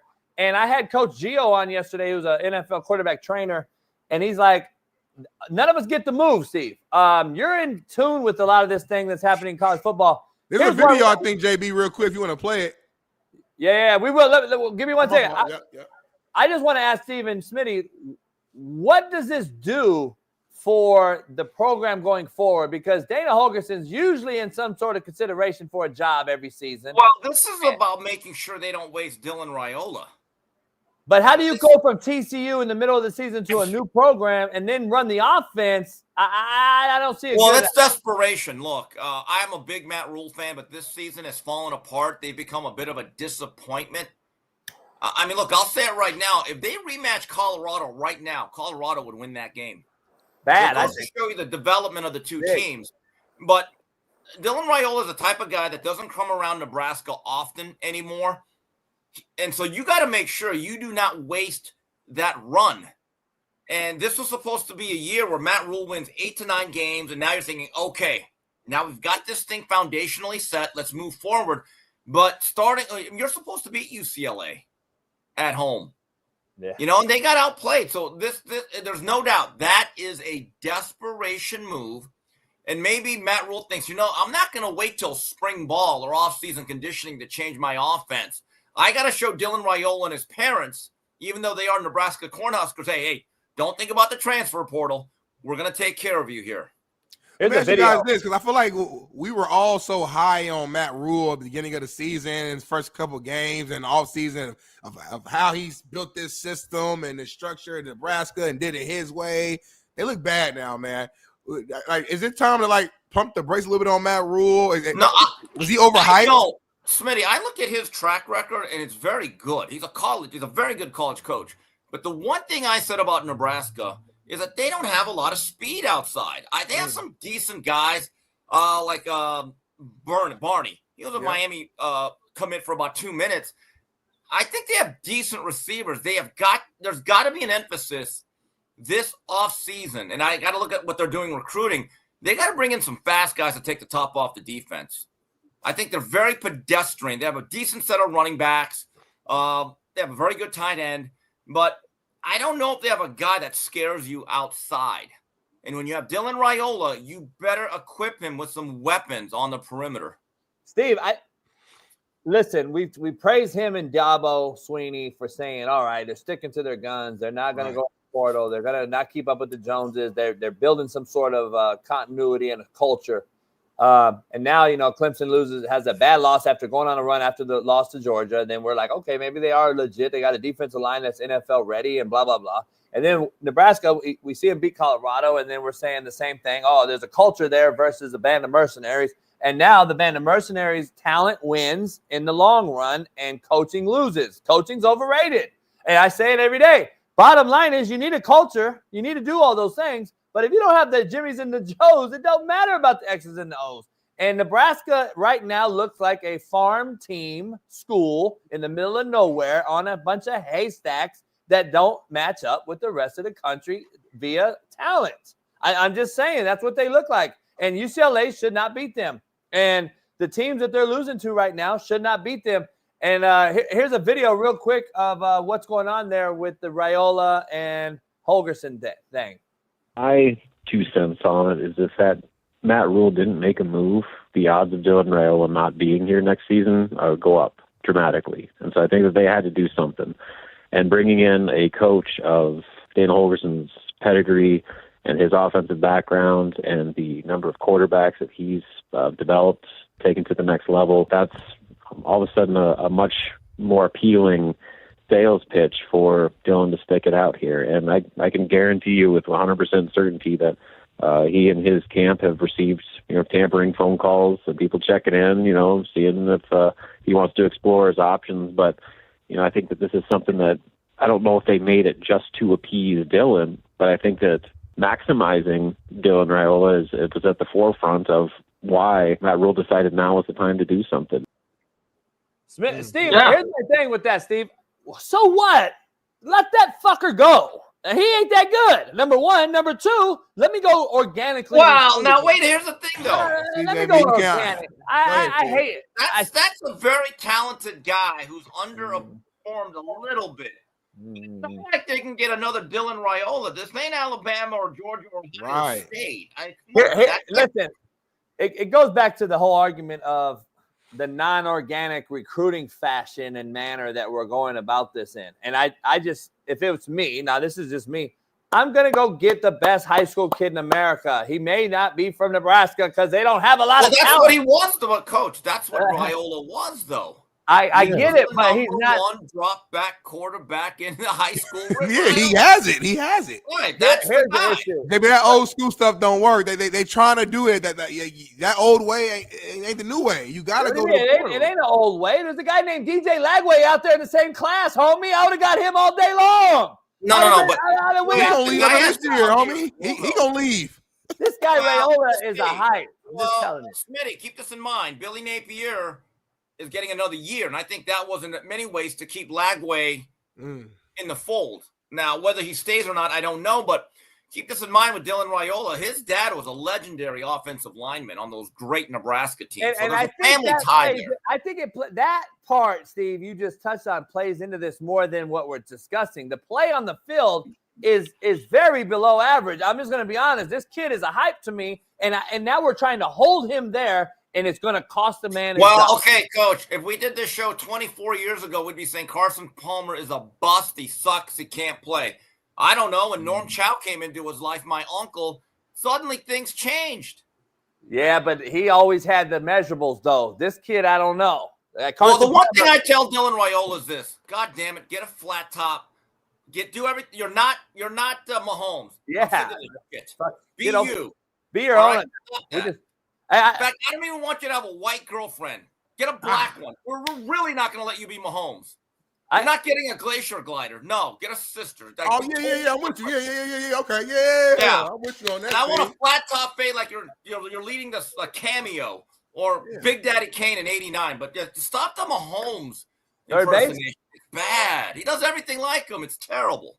Everything, like literally everything. Literally everything. The way pre-game warm-up. And he does the jump, and I'm like, bro, you're Millie Mahomes. Yeah. I get being a fan, being young, but God, hey man, Kelsey's girls out there.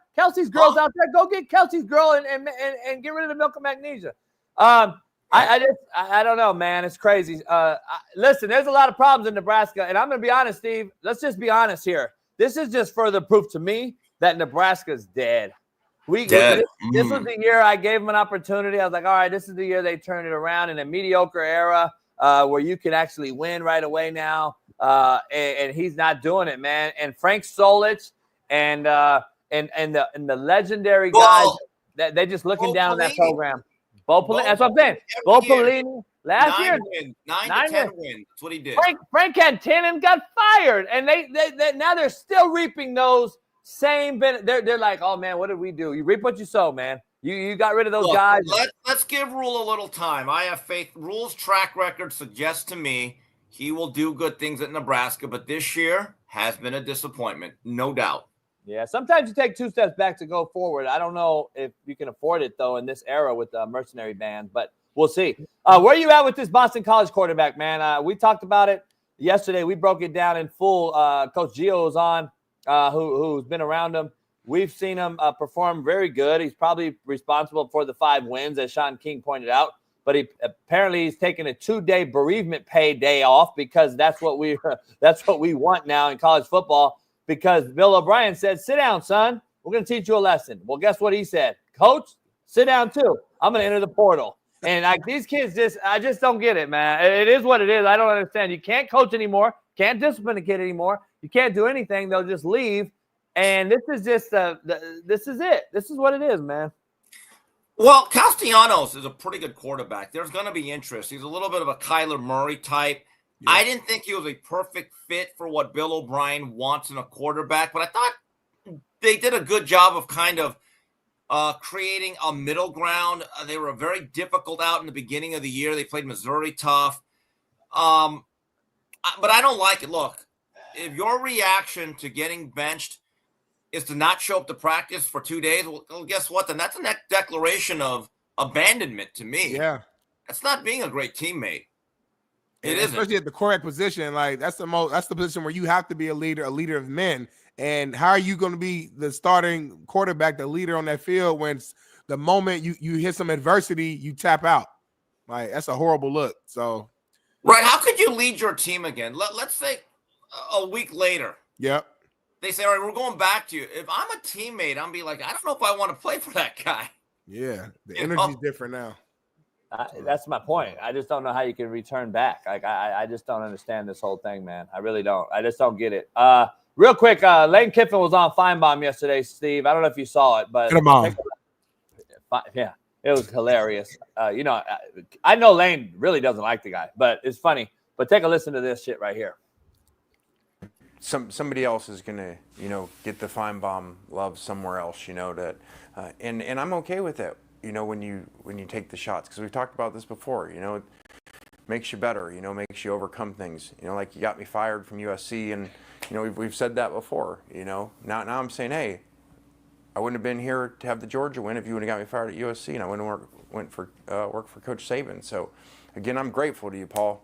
Thanks for that day. Thanks for the Miley Cyrus comment.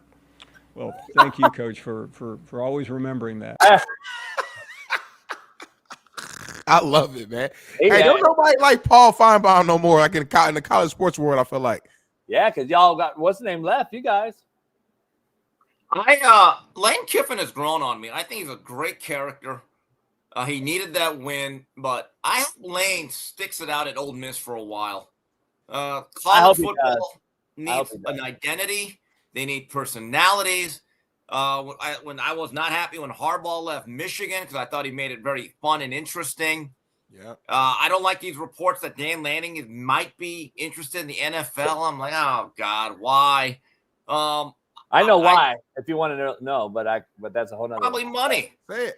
Nah, it's age. He won't get in after 40. So they have to take their shot. That's why Lincoln Riley was going to be the Raiders head coach until he wasn't. When AP got hired as the interim, I'm telling you right now, Lincoln Riley would be the head coach, and he would take that shot. Kingsbury would be the head coach of USC right now, and that's how they do it because that's their only shot in the NFL. And then they go back to college, and then they just stay there. And this is their window when these young guys like Lincoln Riley, Dan Lanning, and these young guys, their agents push them. Go to the NFL for a few years, fail miserably, go back to college as a legend. That you were the head coach. Everybody has tried it. Saban tried it. You go back in the day. Everybody tries they shot. Yeah, but certain guys are meant to be college coaches. Well, here's the thing, Steve.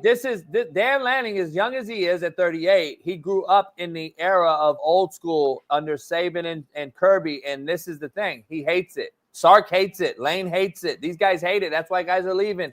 They don't want to deal with this. You might as well coach in the NFL if you're going to pay players in college. Because this is NFL free agency. I'm with you on that, and that's why he wants to try it. And I got a lot of friends and former coaches of mine on that staff. 3 of them at Oregon right now that I coach.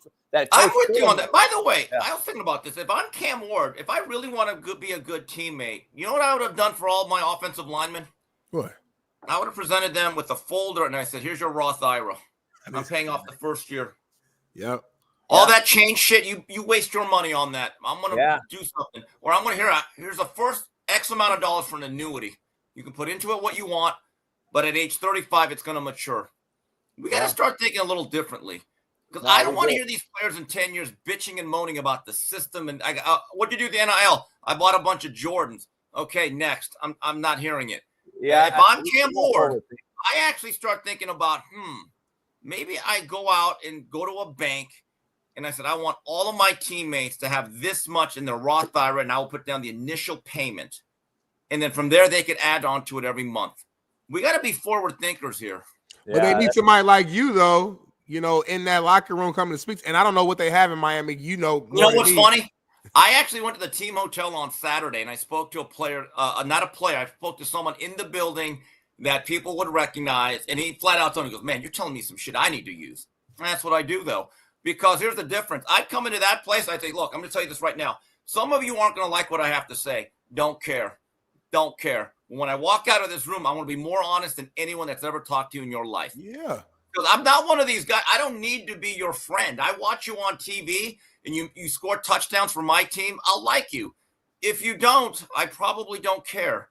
But we need to have a further discussion about These guys have enough chains. They have the next Jordan. What are you going to do for them that's going to help them the next 10 to 15, 20 years of their lives? And I'm telling you, Steve, like a lot of people don't have this information. Like a lot of people, like they're raised in these households where their parents didn't know, and they just don't know. Like it's ignorance is what I'm saying. So I'm telling you, having someone like that who can break this down, like I think it helped. I don't know. Smitty, can I tell you a story? Mark Breland, who was famous for being the co-trainer of Deontay Wilder before he got run out of there. In 1984, he was like the most famous non-professional boxer. He was in a movie. He was famous, supposed to be the next Ray Leonard. When he turned pro with main events with that great 84 Olympic team alongside Pernell Whitaker, Meldrick Taylor, and Evander Holyfield and all them, ABC gave him this big deal. He was the last multi-fight contract they ever signed with the fighter. They thought he was going to be a superstar. He was a good pro, but didn't really work out. But when he got his ABC signing bonus, his management of Lou Duva and Shelley Finkel actually said to him in main events that, hey, look, we're paying you well per fight. This signing bonus, what we would suggest, and it's your choice, don't touch the money. Let's put it in an annuity. It's going to mature, but you can't touch that money for 35. I know the guy that did the contract, Gary Gittleson. He drew it up. And the only rule was you got to wait till you're age 35. And now every year to the day he dies, he gets a six-figure non-taxable lump sum at the top of the year. But he waited. But you got to have that patience. So if I'm one of these players that's getting a seven-figure thing, I'm taking a part of that, and I'm going to my bank saying, what are my options, A, B, C, or D? Is it a T-bill? Is it a Roth IRA? Is it a tax shelter? Is it an annuity? How do we do this? Go with your parent or your guardian. And I would tell, hey, guys, I'm not funding your record label.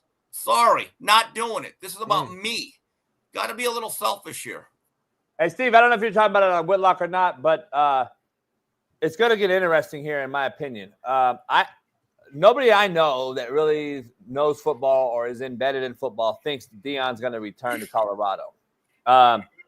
Bailey and Matt think he is. Smitty probably thinks he is. I don't think he is. And there's going to be a couple things now, options available. So where would be the best fit? Let's say he does leave, and the Cowboys and Jerry Jones gives him the keys and says, here it is. Have the autonomy that no one else has ever had under me since Jimmy Johnson.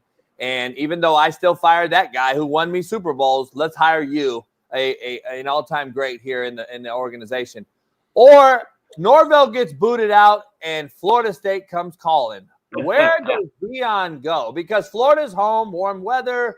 The recruiting is much better there than it is, obviously, in Boulder. What do you do if you're Dion Sanders? I scream NFL because you don't have you don't have to fly home to home. I hope Dion stays because college football needs personalities.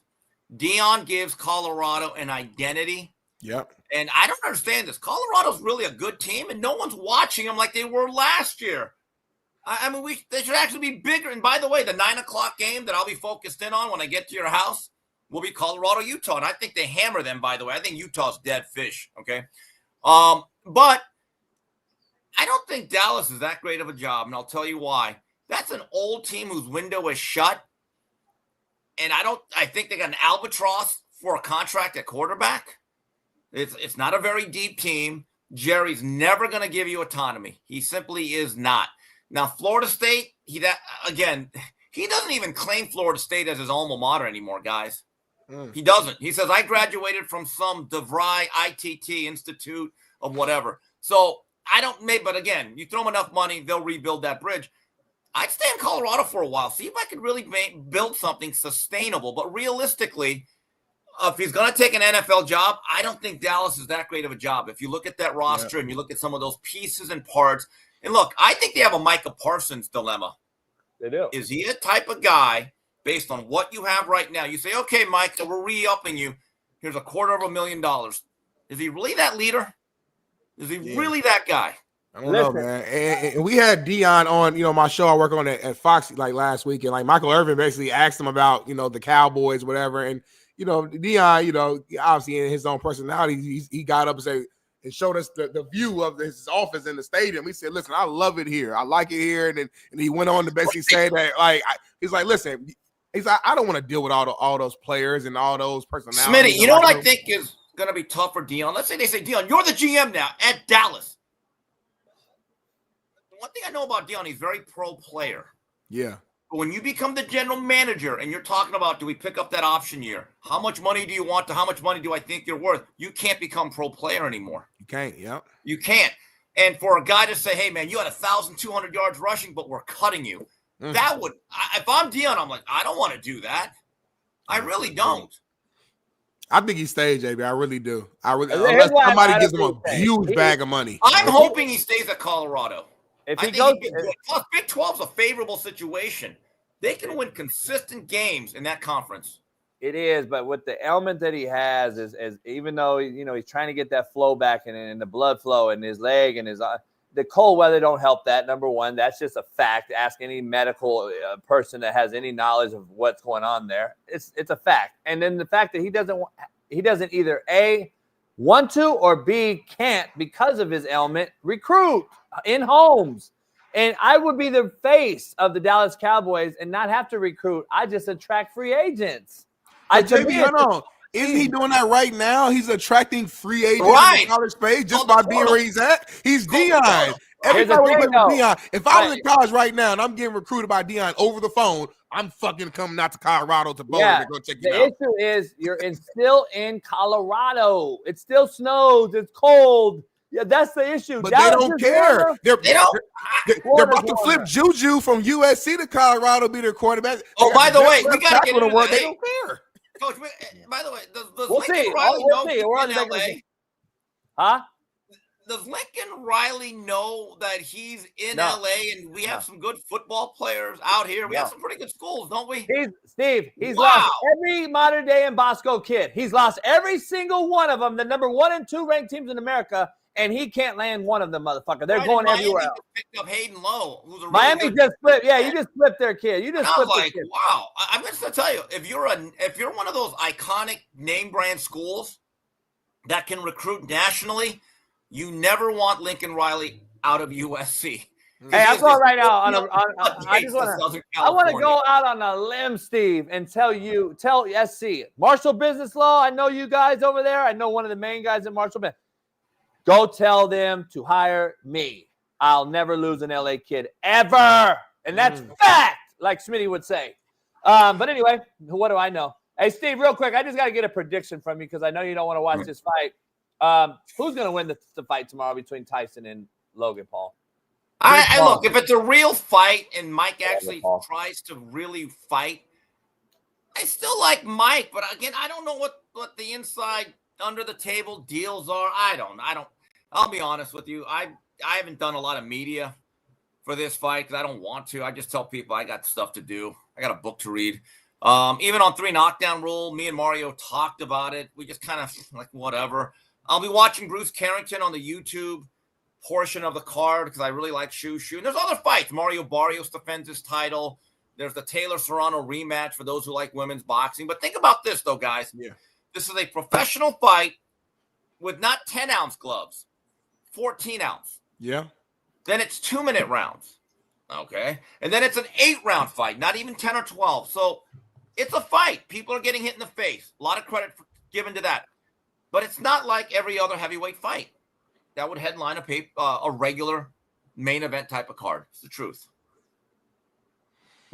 I just don't. Tyson looks serious, I think. So I hope he is. I don't want. He doesn't have a non-serious approach to life. He's going to be serious. I hope this guy realizes he when he gets in there, it's like the adrenaline goes. And he's the only thing though, when Tyson fought Roy Jones, that was not serious. Tyson was smiling, they were hugging and smiling. Well, there were rules like you couldn't hit above the head. There was kind of a there was rules. Each other. It's like Tyson looked serious. Like some reporter asked him like, if you lose, he cut her off. He said, "I'm not going to lose." She was like, "Yeah, but if you do lose, I'm not going to lose." Have you heard Roy Jones come out on the shows lately and talk about that fight? And now what you say? Like, man, I stayed away from uppercutting him. I stayed away from his body because I knew he has a flip and he was going to fucking hit me and I was going to be dead. Look, people can say what they want about Mike Tyson's age. If a bar fight broke out, he'd be the last guy you run up to. 100%. I know fighters who are in their 60s and 70s. I still would not tangle with them because they know how to throw, maybe not as many punches, but they know how to punch in a way where they turn it over. They know how to ball up their fist properly, and they know how to lock out their punches. And then you know what's funny? For short periods of time, they could still be very elusive, and they would hit you in a manner that you've never been hit. And it wouldn't take that much. Now, could they do 10 rounds like they could? No, because they're old. But again, I'm just saying, I've seen old fighters, old boxers. You still wouldn't want to mess with them. These are trained weapons. This is what they do for a living. And I'm telling you right now, bar fighters are the worst fighter to approach. A bar fighter do not want to fuck with them. To that point, though, of saying like the age and like, you know, like, and you said short periods of time, they can still kind of show some of that greatness, so to speak. Yeah. If Tyson doesn't take him out in like round That's one, the round issue. two. But you know what the thing is, though, Smitty, there's really been no drug testing for this. So Ding, there could be a fountain of youth somewhere. So I don't know. Jay Paul also, word on the street is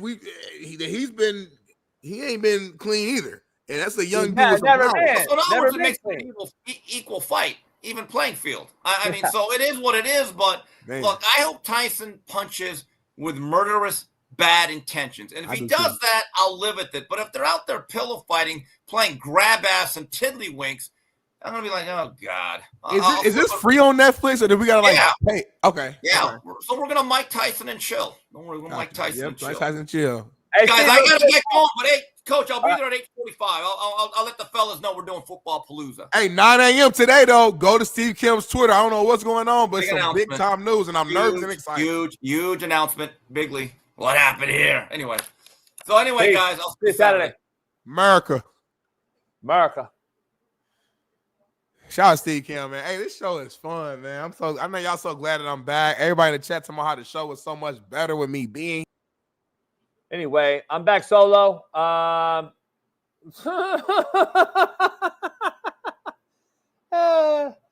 Don't start getting over your head, homie. I gotta keep you level based, dog. I ain't no child. You ain't gotta keep me. I ain't no 18-year-old. Homie, I might be 31 in a month and a half. You ain't got. I'm grown ass man. I pay the same bills. I pay more bills than you, homie. You ain't gotta worry about all that.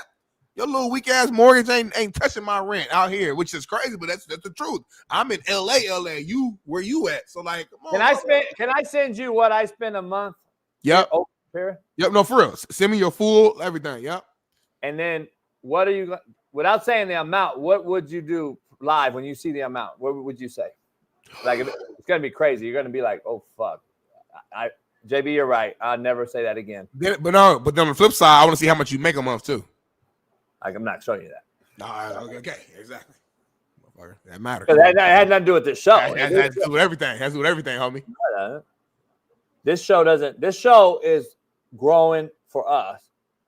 I gotta hustle still to pay my shit. And this show ain't good covering that shit. Don't get it twisted. I'll show you that. I'll show you that part. Show me all your expenses, not counting the boat, because the boat wasn't necessary. So I want to know everything else, not counting the boat. It was necessary. It was not necessary. That was not necessary. Take a listen. I don't know why it's so funny. Just see God damn. Hold on, go back to my laugh. Oh, go back. Press play, homie. He froze up. What? God damn. I gotta take this bitch in. But by the way, just want to clarify. This bitch is a yacht, not a fucking boat.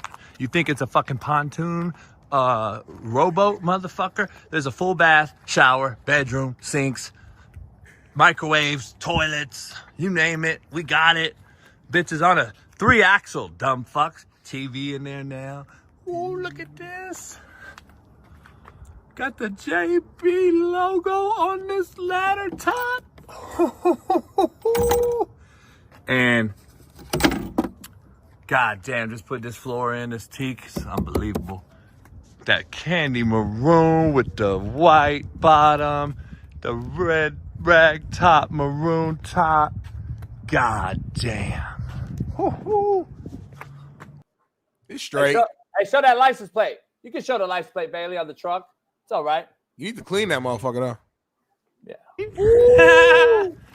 Coach JB, the real Coach JB. You shouldn't have showed them plays because now we know how to find you, homie.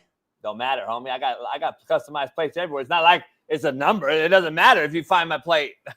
You know what I mean? I got people everywhere. That's how I'm gonna keep it like that. Keep it simple. Hey yo, real CJB. Go get that. Hey, you know what my BMW plates are? What?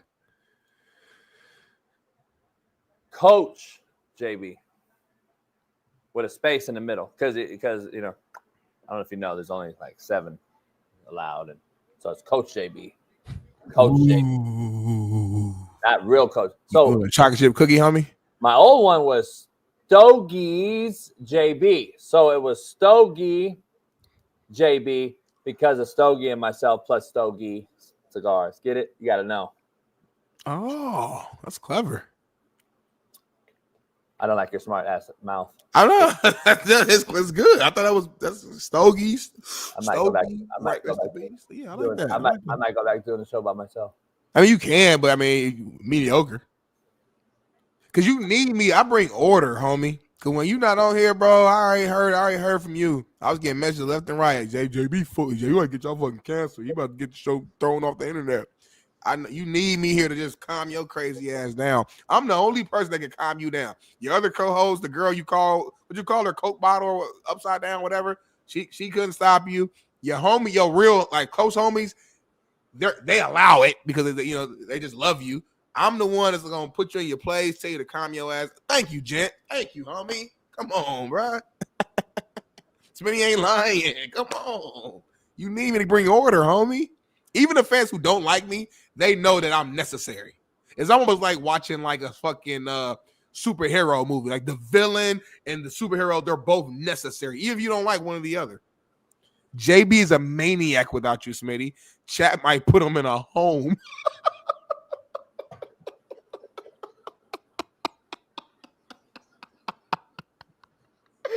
I didn't say that, homie. These the streets talking. Leah, hey Leah. Yes, y'all balance each other out. Leah even said that. Me and Leah go way back. She really like a huge fan of this show. I appreciate her support. And then you got these slaps right here. You lucky you a member. You would have got blocked, homie. Members can say whatever. If you green, you can say whatever fuck you want to say. I'll still get rid of Simpy. What's his name? Who? What's your homie? Where my cousin at, Keith Smith? I ain't saying Keith in here. Is my cousin here? I ran him out. I hope. You cancel my cousin? Oh. Shout out to the big young homie, man. Quentin Krause, man. Appreciate you, man. My young homie. That's my young Uso. He ain't no Uso. Look at his eyes, homie. That motherfucker's a fat Japanese. That motherfucker look like a fake ass. That's not even possible, homie. You can't be a fat Japanese. Like all Japanese and all Asians are sumo slim, wrestler. homie. Have you ever heard of a sumo wrestler, Smitty? Holy shit, He's not a sumo wrestler, homie. Read a book, homie. That looks like fucking old boy from Mortal Kombat, homie. Which one? Fucking whatever his name is. Not Scorpion, but like bigger. Not Scorpion. The other one with the black face one. The other one, the ice guy. Oh shit! Oh. Yeah, the ice guy. He had the black mask. Sub-Zero. Sub-Zero, yeah. That's Sub-Zero because Sub-Zero Asian, Japanese. Should we do a quick commercial break and they come back and they have fans call in? We got more topics. We got your power rankings. We got all types of stuff going on. No. Okay. Let's do power rankings. So hold on. Before we do that, so we do one commercial per show now. No. No, I'm stuff up. I'm just trying to learn. No, you're not learning. I've been doing no commercial. Okay, that's smart and clever. Is that your picture? Who picture, homie? We had some new females join in earlier in the week, man. I was trying to find out who they were, but why? There's Lucy. I haven't seen Lucy in a few days. Lucy. Hey, let's do you know what we should do? We should do some fun shit that we've created before we go to You was being racist when I left? Just about you.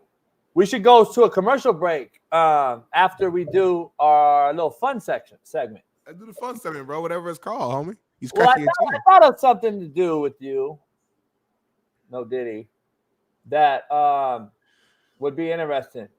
and I wanted to get some more females in the chat to talk about it. So all the females in the chat, please stand up. And I want to do something that is my top of the world most likely female cheaters professions. About to get spicy. Let me see this list, man. He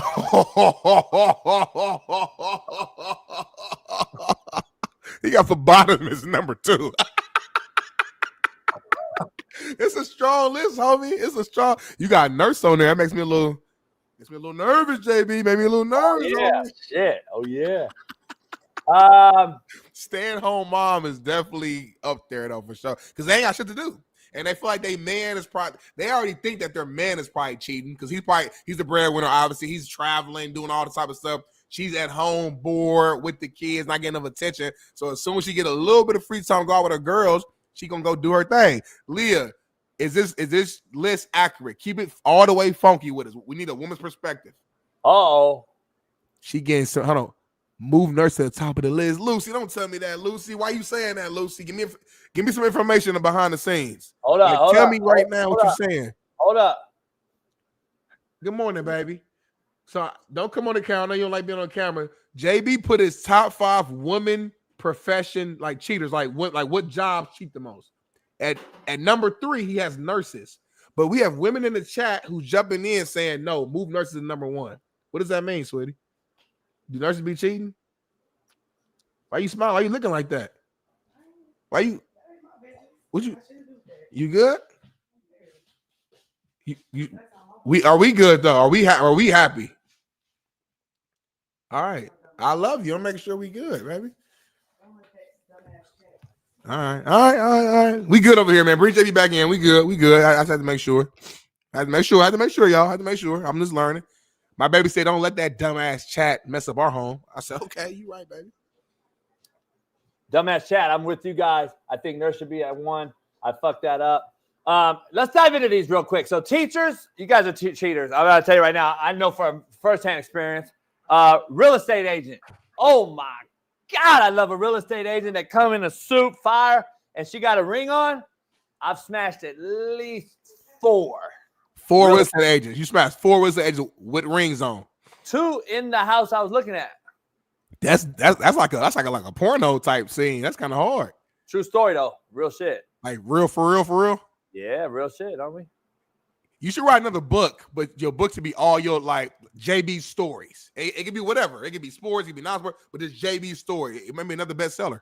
No way my girl or wife or whatever would ever sell homes to rich men. Right. Not that I'm rich, but I'm just telling you, by themselves too. You know, female real estate agencies, they motherfuckers buy it so low. They go in there so low, and I'm just telling you, Leah, thank you. I'm telling you, real estate agents don't be and teachers. I'm telling you. No, I know for a fact teachers. I'm gonna just keep. I know for a fact teachers be cheating. How you know for a fact? I just got stories, homie, like high school story. I'm gonna keep it at that. Bring your wife back in. Ask her. No, protect the guilty, homie. So anyway, phlebotomists. Let me tell you why. Or nurses. I'm sorry. Let me go to nurses. Nurses, man. Anybody that wears a uniform 24/7, in my opinion, are a cheater by nature. Not your wife or nothing, but cheaters. Oh, hold on. So what about cops? They're in there. But, you didn't put cop. You didn't put fire women. You didn't put male ladies or whatever. See, the thing about it is I got reasons for this. Okay.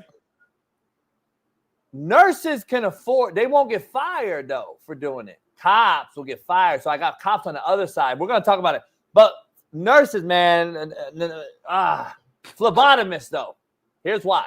Phlebotomists travel to your home and give blood, take blood, do all these other things. They some cheating hoes. I'm telling you right now, phlebotomists are known cheating hoes, and I've fucked with a few that are fired. And number 2, though?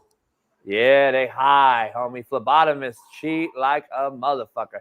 And then the stay-at-home mom. What I could move around in there and move around is people don't realize is the CEO, COO who are a self-employed woman who thinks that they control everything and run it. They're cheaters too, dog. I don't know where to put that. I don't know how to put that in there. How to categorize it. Right. Yeah.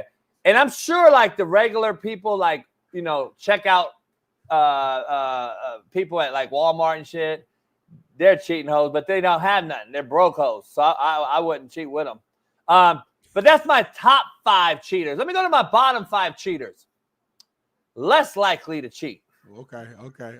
There's my male lady and my cop. Here's why, because the male lady will actually get caught up because there's so many Ring cameras now at everybody's houses that the male lady, I'm telling you, the male lady now, and same with the cops, all the dash cams, all the things. It used to be high cheaters. Now they've dropped onto my least likely side. And doctors, let me break down doctors. Instead of nurses, doctors make 10 times the amount of money, and they're not going to put their job at jeopardy. Plus, unless they do it so incognito at the billionaire's house that she's fucking with, doctors are less likely to cheat now. Now, I'm going to put athletes on there. Now, that's the one I got a strong disagreement with because I know a lot of women but I want to hear your take, though. Yeah, athletes, here's the reason why. Nowadays, with social media and the DM life and all the things that you can get caught up doing, they're either super good and hidden at it. They're so good at hitting at it. But we're talking married life now. I'm not talking male athletes, homie. I'm saying them WNBA players, they be street, homie. Male athletes are the biggest. I'd probably put, if we did males, I'd probably put athletes at 1 all day. Female athletes, though. Female athletes. And plus, you got a lot of like what do you call it? You know, lesbian. Yeah. No, you can say lesbian. But hold on. That's still cheating, homie. That's still cheating, homie. That cheat on that girl with another girl, homie, or cheating they do with a girl. Trump won, homie. You can say lesbian now. Oh, okay, bet. Oh, yeah. Hey, so, and then veterinarians. You know why? Veterinarians, dog, they stinky. They got dogs. Guys don't go in there to try to even holler at them. They don't look good here. They nerdy. They just kind of like, yeah. Nah, not mine. Shit, I'm trying to crack mine. But anyway, I've been unsuccessful right so far. I haven't showed her the yacht yet. But anyway, Bailey, edit that video I sent you in the yacht. I'm going to send it over to her. Real quick, let me show Smitty's now. I think I had a list too, I think, if I'm not mistaken, man. Top 5 women cheaters, man. So we both got teacher. I got teacher on mine. Lawyers are interesting. Go ahead. I got something unique. I got influencers. Kind of similar. I feel like my influencers kind of fall into your bubble. You said you couldn't really categorize like these women who like feel like they kind of bosses, got their own. These big time influencer women who be traveling and having brands pay for their stuff. It's like it's a new age career job, but they be in these streets, man. Number 3, I had a particular type of nurse, travel nurse. These travel nurses make a phlebotomist. Sure, that's fair. Then that's fair. Travel nurses will have certain. They might have like a 2 months, situation in New York, and then come back to LA for a week or go there. What'd you say, baby? My baby said they all cheat. Phlebotomist, travel nurse, secretary. She just said all this behind the scenes. You got any like some fire ones that I can holler at? JB said that you got any like fire, like some good looking like. She said respiratory therapists be fucking everybody. Who she said she give me all the game. This is a free game from a real nurse. Number 2, I got athlete wife, so kind of stay at home mom basically in a sense. I missed one, homie. Which one, homie? Which one? Flight attendants, number 1. Fuck. Flight attendants, homie. I knew I missed one. Fuck. Damn, man. How you missed that? I fucked so many of them bitches on there. They fly. Smitty, they fly. All the buddy passes, homie. The city. God damn it. I fucked the show up, man. My bad. I fucking let everybody down. We lost all validity of this show just now because that one fuck up. Damn, man. I didn't want to continue I got lawyers at number 1. They're known liars, homie. They got good money. They live lying. Their life is about lying. They cheat all the fucking time. Damn, JB. Show my other one real quick, Bailey. You done messed my whole flow up. Accountants, they don't cheat. They corny. Judges, their job. They don't want to mess their jobs up. Librarians, I know y'all freaks in the chat be watching that on porn, but they're not really doing nothing. They're real nerdy. They bookkeepers. They're not cheating. They loyal to their man. Doctor at number 2, same reason JB said, doctors got too much to lose. And number 1, scientists, homie. These scientists women, they in the lab all day. They ain't got time to fuck. That's my list. Damn, JB, you ain't get flight attendants, homie. Why don't you have them? I was counting on you. I didn't want to copy your list. I was like, I know JB gonna have flight attendants, so I just didn't put it on there, homie. You also missed. You remember you told me this story. You said back in the days, the call girls or whatever used to fuck all them. They don't exist no more though. Fair. But that was number one for me. Yeah. Just know that I listen to what you say though. I'm a real one. Telemarketer. Telemarketers, yeah. The girls, the girl sixes. Damn, JB. I don't think bartenders are in there because bartenders for the most part are usually single or just have a they got a bunch of side dicks. They got a bunch of side dicks. But real estate agents. I might say massage therapist. I had this on my list at first. And I took it off though. I feel like a lot of massage therapists are like single anyway though. And shout out, and just contrary to belief, and CU, whatever the fuck that is, and coup. I don't know what that means. Strippers aren't really fucking cheating when that's all they do. I don't know if you realize what a stripper's job description is, you fucking idiot. Side note, JB, you know there's like legit, like real deal on the street corner prostitutes out here in LA. What do you mean? Like I'm saying, I was out at a bar like last Saturday, and we leave out to go to the car, and there's literally like real deal, like this. They out there fucking half naked outside, just standing around. Like wait. You don't think I know that? What do you mean? I'm saying it's almost 2025, so like I just feel like I thought pussy sells forever. What do you mean? Yeah, but I just thought with like this OnlyFans and there's so many other ways to do it. What happened? Another one? Mina Kimes is on. Fuck. Let's take a break, man. Fuck. We'll be back in 5. God.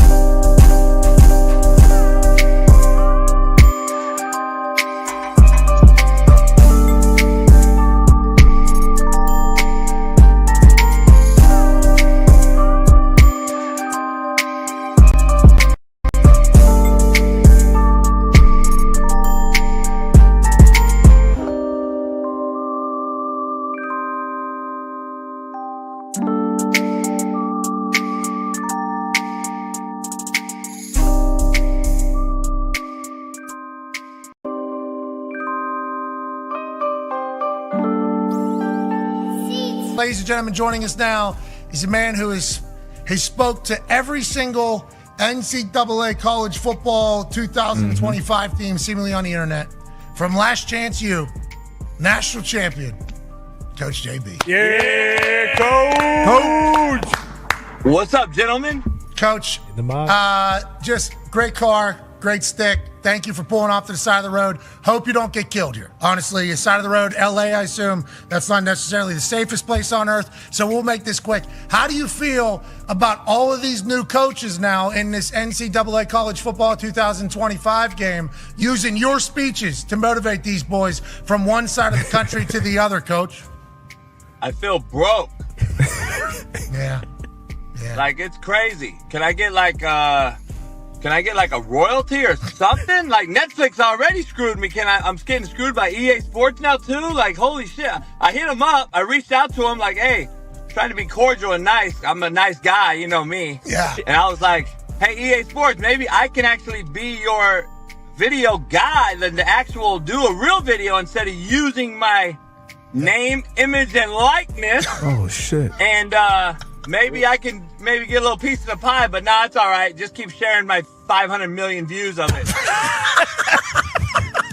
I don't mean to laugh at you, but obviously you are a hilarious, miserable person, and this kind of is how it goes. Hey, Pat, I was actually chilling. My back went out yesterday, so I didn't even do my show today. So I just left my chiropractor, and I'm waiting on this damn cigar company to open. They're late, of course. I mean, come on. Shit. Okay, so life is good. Last question for me, because I know the last time we talked to you, you had not watched the Netflix series Last Chance U. You said that. You said, I've not watched it, but obviously you've heard from everybody. Now, do you see some clips that come across your way? You're like, I don't remember saying that. And then all of a sudden, I killed that. And do you judge your clips whenever you see them? You're like, I murdered that one. Nah. A broad came over to the house the other day, and I didn't really want to watch Netflix with her and chill. But she wanted to watch the show. We watched one episode. Okay. And I'm like, I can't watch this. Okay. And she was like, oh my God. I'm like, I don't want to watch this. It was the first scene of the cow scene or whatever. And I'm like, yeah, they only made about $4 billion off my name on this shit. I'm not watching Netflix either. So I'm spiteful right now, Pat. I don't want to watch Netflix. I don't want to watch EA Sports video game. I'm like, man, and I can't even get 40,000 subscribers on my YouTube channel. Well, you're going to the moon. We appreciate the hell out of you, Coach. Hopefully it'll get figured out, and we know the Netflix and chill thing, what that leads to. Bad backs, chiropractors. We appreciate you. Ladies and gentlemen, Coach JB. Yeah, Coach.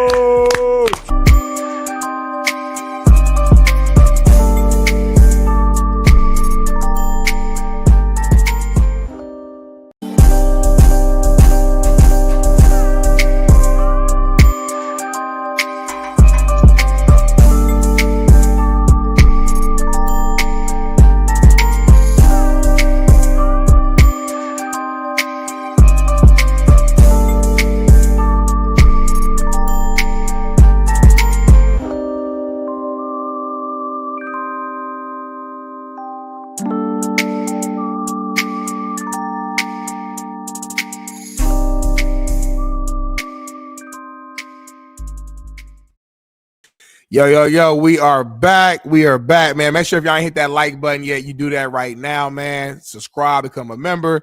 JB will be back here in a second, but I got something on my mind that I got to talk to y'all about, man. We teased it earlier in the show. JB talked about it during his intro, but it was the news of the day. My quarterback, Anthony Richardson, is returning as the starter for the Indianapolis Colts for the rest of this season. You all know I came on this show a couple of weeks ago when he made those post-game comments about why he left the game because he was tired. I was emotional. I was pissed off. That's something I had never seen before in my history of watching or playing football. And you couple that with the fact that he was playing poorly, I thought at that moment he needed to be sat down. Now, I didn't think it should be a forever thing. I didn't know how long it should be. But I thought in that moment he needed to be sat down so he could sit back, learn from a vet in Joe Flacco. And I thought that with our offensive weapons that we have on that team and the way Flacco performed in the first game he played where he threw for over 300 yards, I thought, hey, Flacco right now in this moment is the better option for our offense to get us in position to possibly make a wild card. Flacco goes out there and looked horrible. If y'all watched the last 2 weeks, Joe Flacco looked horrible. He looked worse than AR5. Why? Because not only was he not out there passing the ball well and not making the easy, simple throws, he can't move. Joe Flacco cannot jump over a broom if it was laid down in front of him. So if we're going to play bad at the quarterback position anyway, you might as well put in the young guy in AR5 who at least has an upside, who at least has a potential, who at least has bare minimum a tremendous level of athleticism where the man can, worst case scenario, if it's 3rd and 5, 3rd and 3, and he's not comfortable making the big time throw down the field, he can run for the first down. Something that Joe Flacco cannot do. Flacco, the reason why he was in the game was because he was the more experienced player, a Super Bowl champion, a smarter player because of that experience, a guy who could make the easy check down throws, make the dig route throws, make all the throws on the field that AR5 is still learning how to make. But he wasn't doing it.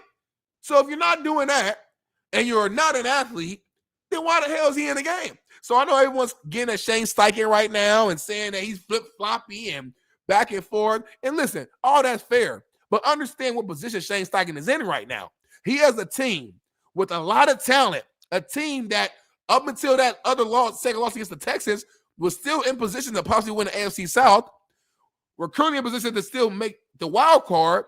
We got a lot of talent, a lot of vets on that team, guys who are probably talking to him behind the scenes. You got DeForest Buckner on the defense, Grover Stewart, Michael Pittman Jr., who's supposed to be your number one wide receiver, ain't getting no touches over there on offense. You got a Donnie Mitchell, who's the rookie, he's supposed to be a sensational rookie. He's seeing Marvin Harrison Jr. ball out of control, and all these other young rookies ball out of control for other teams, and he's barely getting touches. He's like, I got to figure out a way to make my team happy, maintain the locker room, and find a way to put us in the best position to still make a playoff run. He didn't know Flacco was going to look that bad. Hell, none of us did. Everybody on this show, JB, baby, everybody, the comments, y'all all was saying Flacco should have been a starter from the get-go. I was the guy that was like, nah, let's pump the brakes. Let's let the young guy, learn. I flipped after he made those comments. But now that they're going back to AR5, as a Colts fan, I am happy. I actually am happy that he's back, regardless of what happens, because I've lowered my expectation for the rest of this season. I'm going in here with a mindset of, listen, this is the best option we got. We got 2 bad options right now, but AR5 is the best option, and at least I know I have something to live on. It's the fact that he has a potential and that he could improve. Flacco's not improving at this point. He's in year 35 right now, and he's on his way out. Flacco is going to be Flacco. AR5, if he's getting coached right and he's listening and he's getting more reps and more games, he will get better. There's no way Richardson can get worse. There's no way he can't get better. The man played 13 games or something like that in college. He's played, 9 games or whatever the case may be in the NFL. He's still he's young as hell. He's young as hell. So that's where I'm at. Call me flip-floppy or whatever. But when you break down the actual steps of what happened and how we got here, it makes sense why they're bringing them back in. So that's where I'm at. AR5 is back. You can add AR5 back to the intro if you want to, JB. And we rolling. No, I don't renege. I don't go back on my word. I got cringe vibes right now from your video I just watched. That's what I was doing. Not this video, the one you sent yesterday that I collaborated with because I'm a good friend. I got cringe vibes right now. It is a fucking, you just made our show uncreditable. Now we can never be the same. We're not the realest show on Planet Earth anymore. Now we're the fakest show on Planet Earth. So I got to change my introduction. So disappointed. I can't even yell, man. I'm so disappointed in my counterpart for reneging when he grew up in the hood and knows you don't renege. You can't renege when you play spades. That's a shootable offense. Well, you pull out a strap and shoot somebody for reneging. Can't do it. Smitty just did it live, too, on air in a Smitty Says So sort of segment. Very disappointed. You're on the same page, same level as Mina Kimes now with me. I don't know if we can continue the show today. I'm very disappointed. It's very sad. Very sad. JB, don't you change your opinion when you receive new information? No, because my eyes work. 2 things can be true. My fucking eyes work, and I actually could see a guy that'll never be good, and he's never going to be good. And the bottom line is, although I agree and I don't want to agree with some of your shit you had to say just now that you were just fucking fumbling out your mouth, Flacco looks shitty. He does look shitty, but guess what? He's 48 years old, to your point. That's what they have. That's the best thing they have. AR5 should be put at fucking like H-back. Like he's not going to ever play quarterback at this level. And you already said it on the show, so it's not even really a debate no more. We shouldn't even be fighting or arguing about it. I never said his whole career was put to shit and it was bad. I said he's looking bad right now, and he left the field. He quit. And it never happened. I agree with all team. that. I never said his career he should retire. I didn't say that. I don't go that far. I didn't say all that. Let me flip it. You're AR5. You just walked into the locker room to face a 53-man roster, 52 other grown men in that locker room. You quit on earlier in this year. Now go in there and give me your speech to the team. They already spoke to him. Quentin Nelson, the veteran. I saw a video. He's on the podcast. They talked to him. They didn't tell what the comments were. The vets spoke to him and told him that you can't fucking do that. You said you could not support him anymore out of your mouth. You don't go back on that. You could say that, all right, Flacco is shitty, we got to do that. You said you don't support him no more. Flacco, listen, JB, hold on. The Flacco that we've seen the last 2 weeks is not better than AR5. Maybe they're the same. He's not better. He's not. Flacco looks horrible. He looks really bad, JB. That's not what you said. You said you can't support him no more. Now you are going back on your word as a man. Imagine I gotta watch the original video. Imagine quitting on Ball State your senior year and you just walk out like, fuck, man, tapped out. Because see, Smitty knows right now he's hurting inside because he's got 2 things coming at him right now. Smitty knows you know he done fucked up. You know he done fucked up right now. He knows he fucked up because he's going back on his word. I can't support this guy no more. He quit on us. And now all of a sudden it's all good again because Smitty's optimistic guy. He's a great dude, and he forgives, but he don't forget. That's what he's going to say. 2 things can be true, blah, blah, blah, blah. Bottom line is, I can't support him no more means I can't support you no more. I gotta see my rant. I don't know if I said I think I said that like I can't defend him right now in this moment. I think I was a little bit more specific. I don't know if I said I can't support him ever again. I don't know. Maybe I did. I was saying a lot. I was emotional, JB. You say a lot of shit on this show that you don't even know you say, JB. We watch you later. You like, damn, I said that shit. Like, yeah, you said that shit. So all I'm saying is this. You know what the difference is? You know what the difference is? What's the difference is? You stand on it? Emotion is for females. No, men are emotional. That's such a lie. We say that, but the men in here, let's be real. We are emotional too. Now, we show it differently, but angry is an emotion, homie. Let me tell you something. Jealousy is an emotion, homie. We emotional people too. Let's be real. We really show, right? Let me teach my youngsters. Right. Emotional means that you flip-flop. That's what females do. Flip-flop. They go from I like you to not liking you. You're right, babe. Blah, blah, blah. What I do is a rant. I go off on tangents, and I'm whatever you want to call me. I go off. That's my belief, and I never come back the next day and change my belief. I never go back tomorrow and say, you know what, man, my rant was wrong. I got emotional, and now that's not me. No, my rant is what I steady believe in, and I'm going to always say that. I'm not going to go back and say, I didn't say my rant was wrong, homie. I never once said that, homie. I never once said that. I'm saying you got to look at all the information that we have. AR5 was playing bad. That's number one.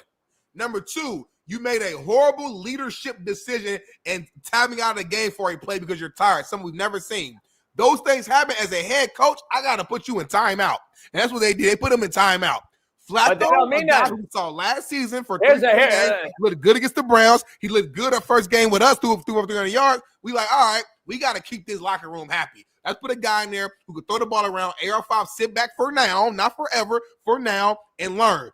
Flacco looked horrible. He looks worse than AR5. Why worse? Because he can't even fucking move. AR5 can at least move. Joe Flacco can't move. So now it's like, well, shit, if you're going to play this bad, Flacco, why not go with the young guy who we drafted number 4 overall pick who has a chance? That's why I'm saying I'm happy. I'm not reneging on any comments I made in terms of him. I can't defend him leaving the game. I can't defend how bad his play was. All those things are still true. I'm saying right now, given the new information of what Flacco is, I am happy that they're making this decision to go back to the young guy because Flacco is horrible.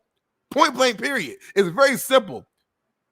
All right, so now can I play you and give the real speech that should have been said on your video yesterday? Yeah, do it right now. Yep.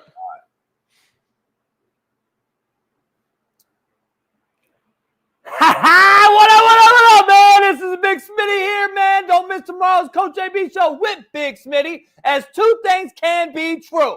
Here's what's going on. I came on the realest show on planet Earth, and I said that IR5, we call AR5, but we say IR5, I just can't accept him no more. I can't defend him anymore, and I'm still not going to defend him. So we're done, because this is the realest show on planet Earth, so I'm not going to renege and go back on my word. I cannot defend him.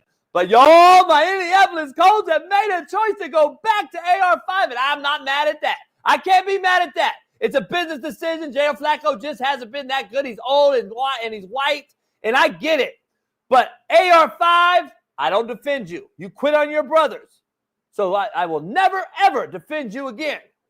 But shout out to Indianapolis Colts for making a business decision and going back to IR5. We'll discuss it tomorrow on the Coach AB Show with Big Smitty. That is what you should have said. That's pretty good. That little laugh at the end, that solidified the tape. The laugh at the end solidified everything. I've taught you well, man. I've taught you well with that laugh. But the thing is, JB, I'm more forgiving than you are. Anthony Richardson made a young mistake, right? I don't think he'll ever do that again. So this man goes out here and becomes a Pro Bowl quarterback for us and all that. He has a 14-year career. I'm just never going to forget. I can never forget that moment, no matter what happens. You've done some fuck shit before, JB, and I'm forgiving you. Can I teach again? Please do. All right. I coached these kids, Smitty, for my whole life. Been around these kids. These kids. I don't know who you want to call these kids. I don't know what you mean by these kids. But I've coached them. Yeah. whoever is. I coach them. Here's the reason why you have to teach instead of allow. I have to teach AR5 a teachable lesson for life right now today. Mm-hmm. And that's why you say you forgive. I don't. I forgave all kind of motherfucking people. But eventually, I had to cut bait with Bobby Bruce when he stole 3 times on camera. Enough is enough. Though, I got to teach you. Well, there's a lot more than 3 here with this situation. Exactly. My point. But no, there's a lot more than 3 with this. He was horrible at Florida. He was under 50% at Florida. He comes into the NFL. He's under 50% of them. Then he gets hurt again. He comes back. Then he quits on his team. He comes back. I mean, I can go on and on and on about this dude. So cut bait. It is what it is. On the field shit is shit that as a coach, I'm like, listen, we can work.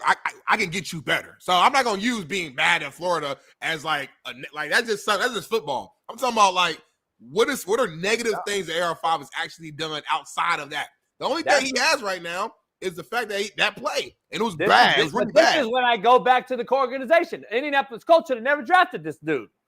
It's a whole bad situation there. So you guess what? You got to get a quarterback. You have not recovered since Andrew Luck left your building.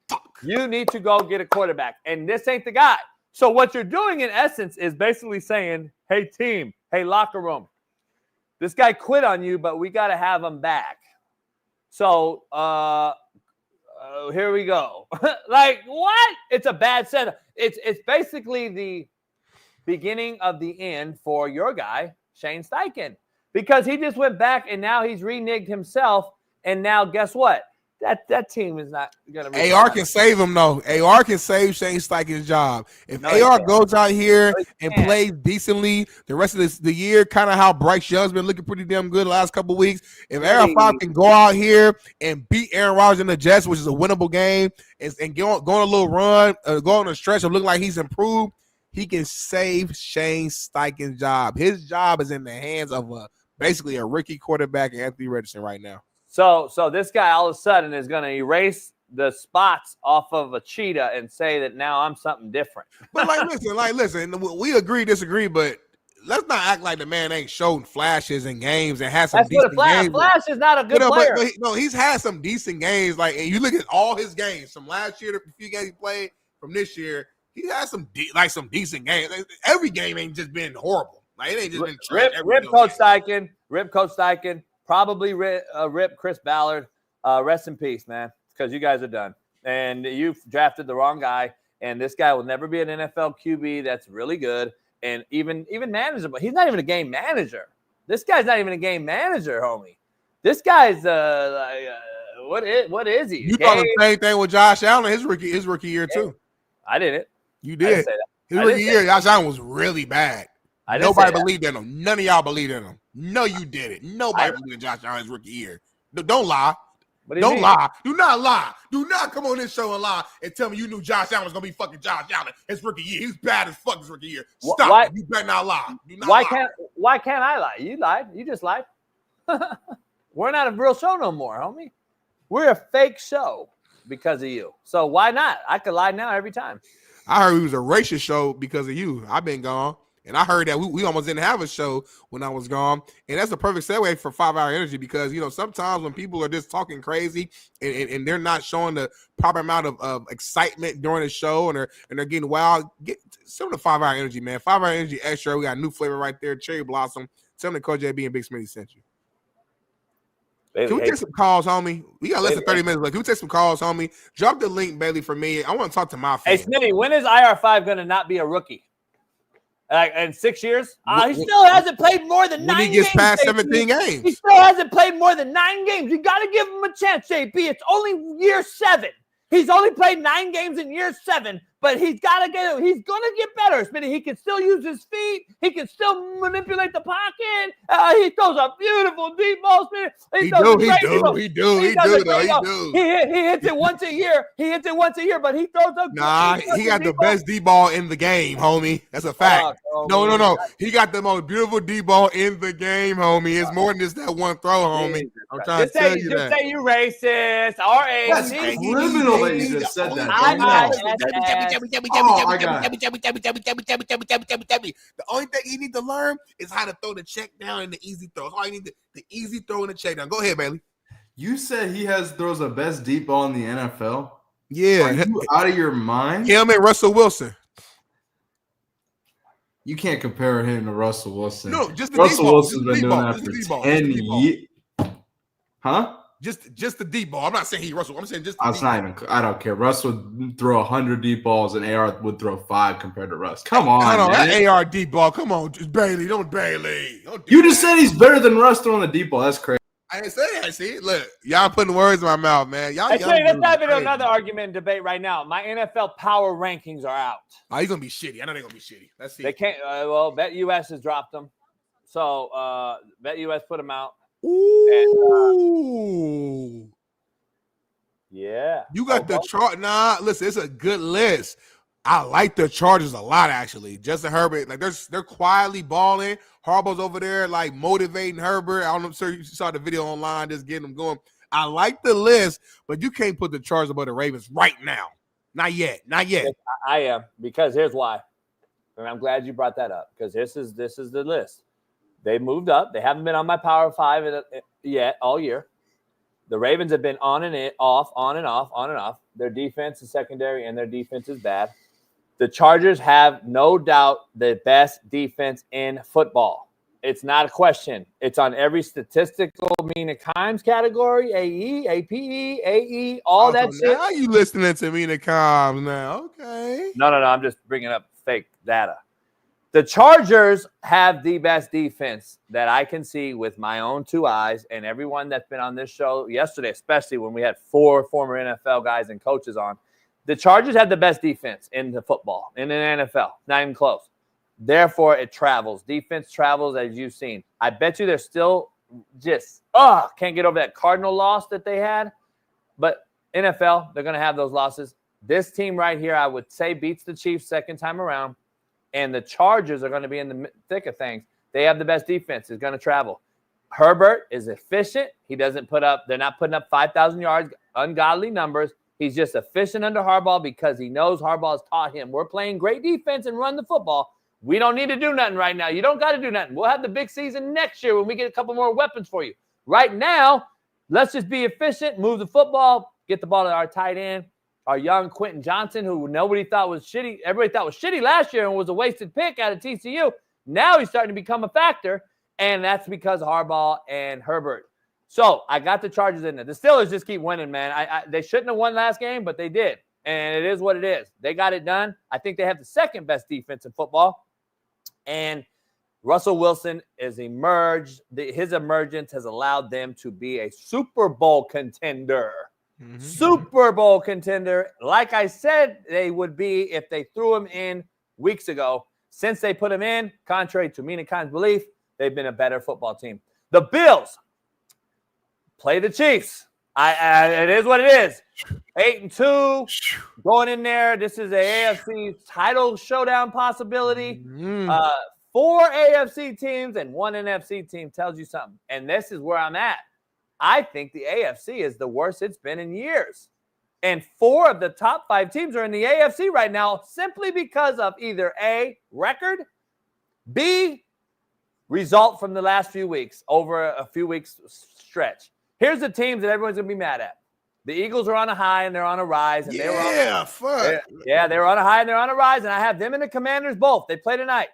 Those two are on the cusp, right? They're sitting there. You could argue. The Chargers can't be above the Eagles right now. The Ravens. I mean, listen, man.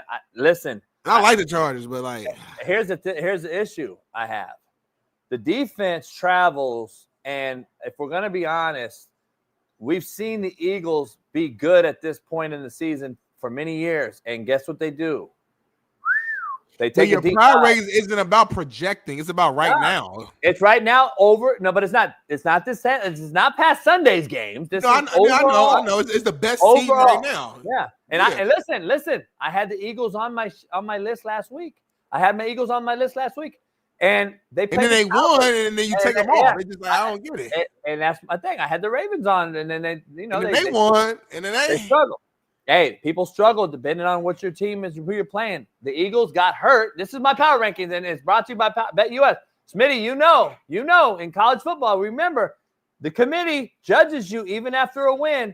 They take you out because of who? The opponent you played. Why you take the Steelers off? They didn't look. They, you know what I mean? But they played who? Commanders. The Eagles played who? Well, last week they played. Who they played last week?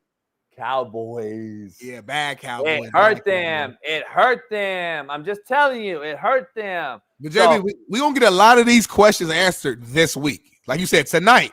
That's what I said. Eagles and Commanders play.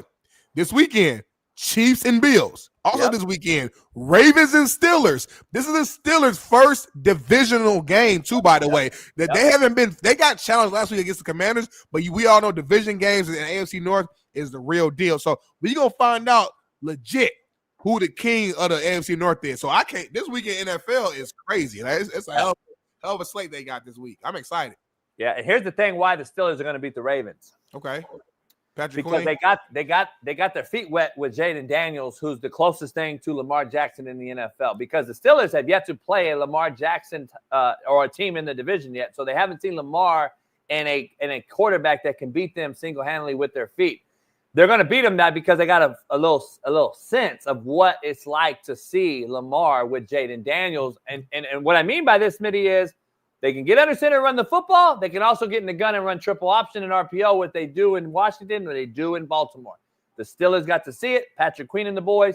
I think the Steelers are going to beat the Ravens because of it. Go ahead, Smitty. Did you see Mike Tomlin's post-game little interview, whatever, when they asked him about Jaden Daniels? They were comparing Jaden Daniels to Lamar Jackson. And we can find that video. I'd love to play that here in a couple minutes, Bailey, there on Twitter. Basically, he was just saying, like, please don't compare nobody to Lamar Jackson.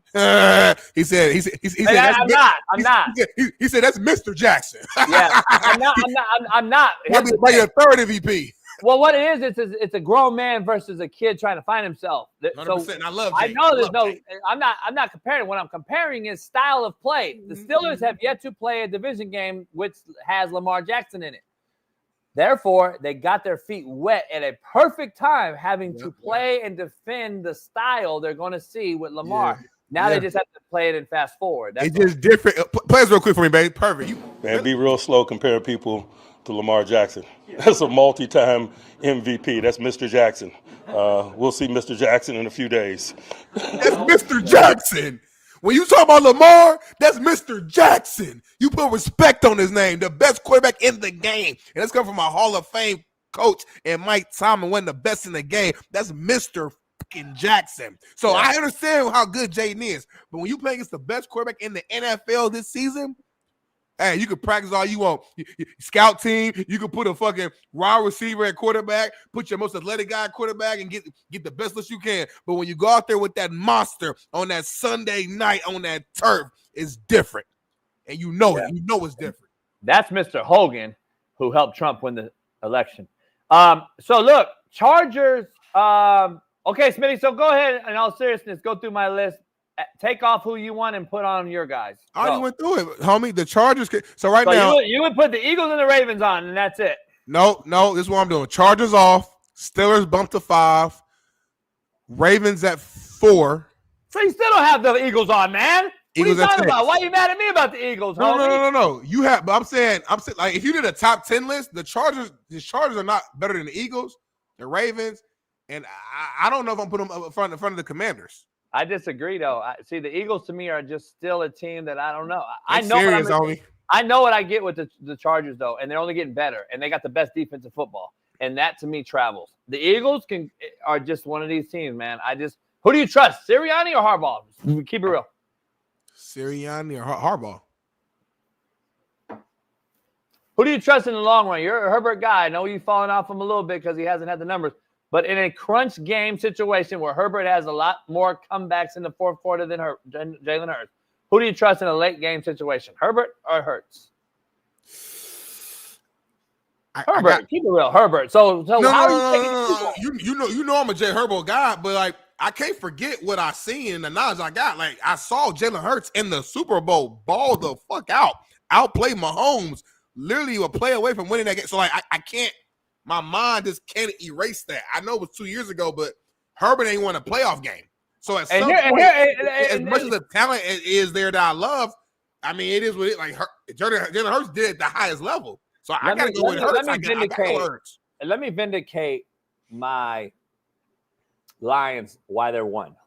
That's easy though. Lions. Well, not really, because I could see the debate of they struggled. They threw 5 picks and they struggled. That's why they're one. That's why. I agree. They threw 5 picks and they won. And just so we're clear, because you're on a real sports show right now. Real one.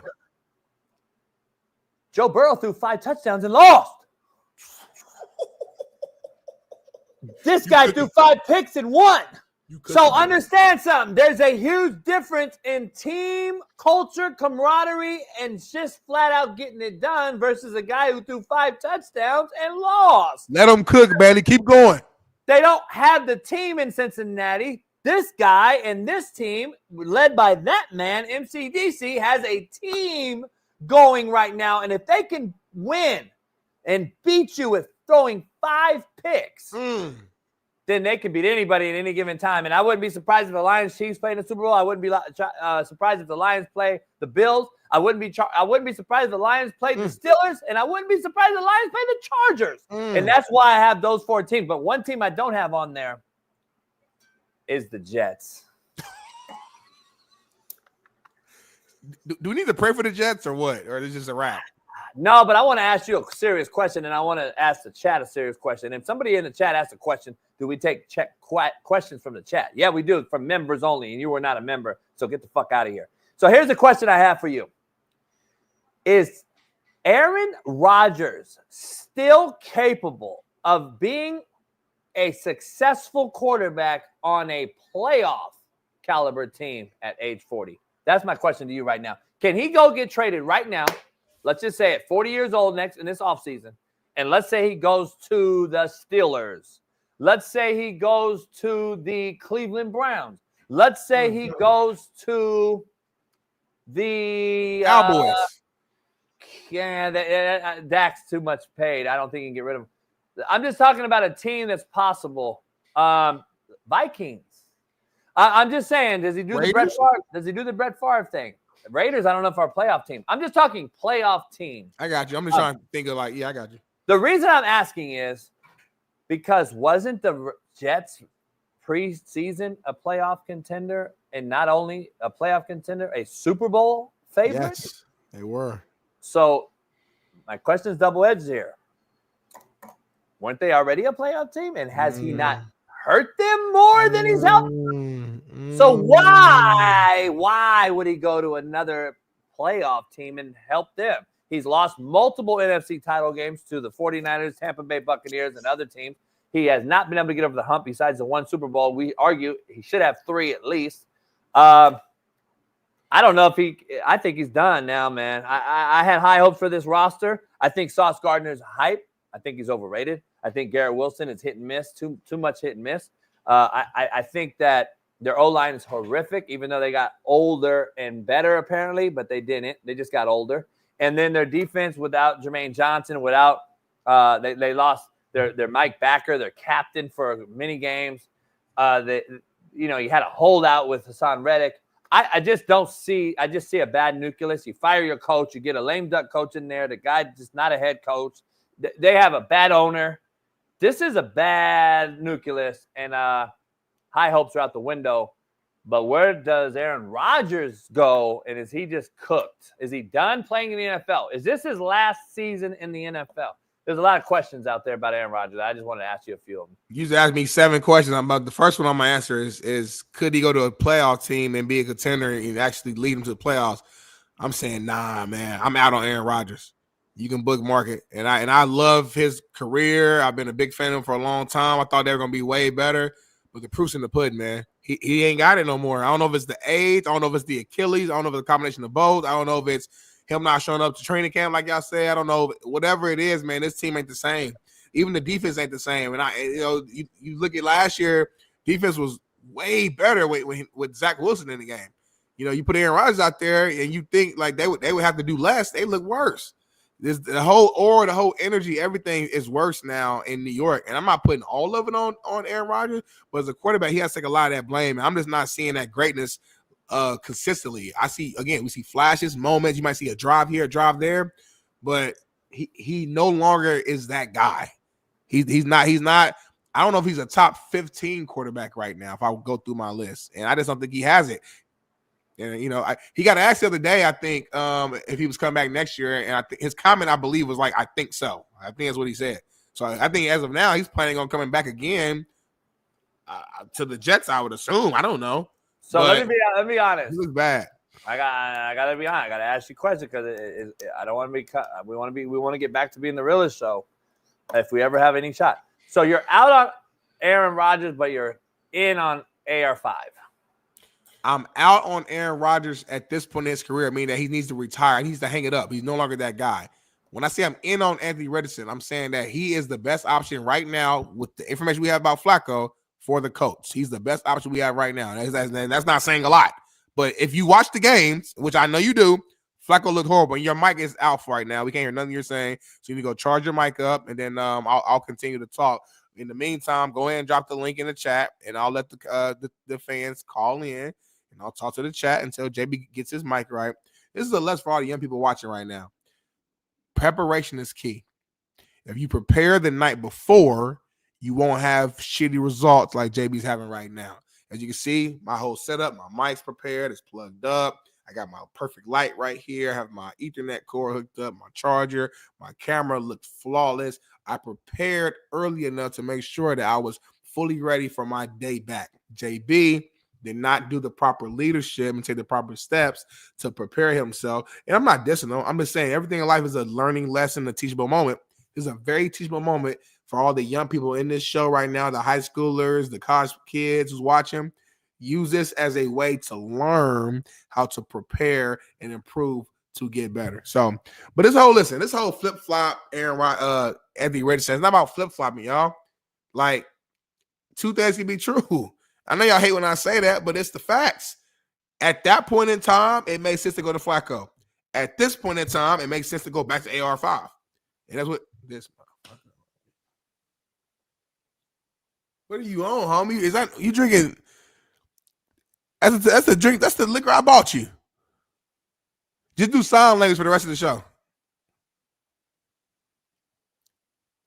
This dude is drinking straight liquor. Like, kids, do not copy this. Do not listen to this.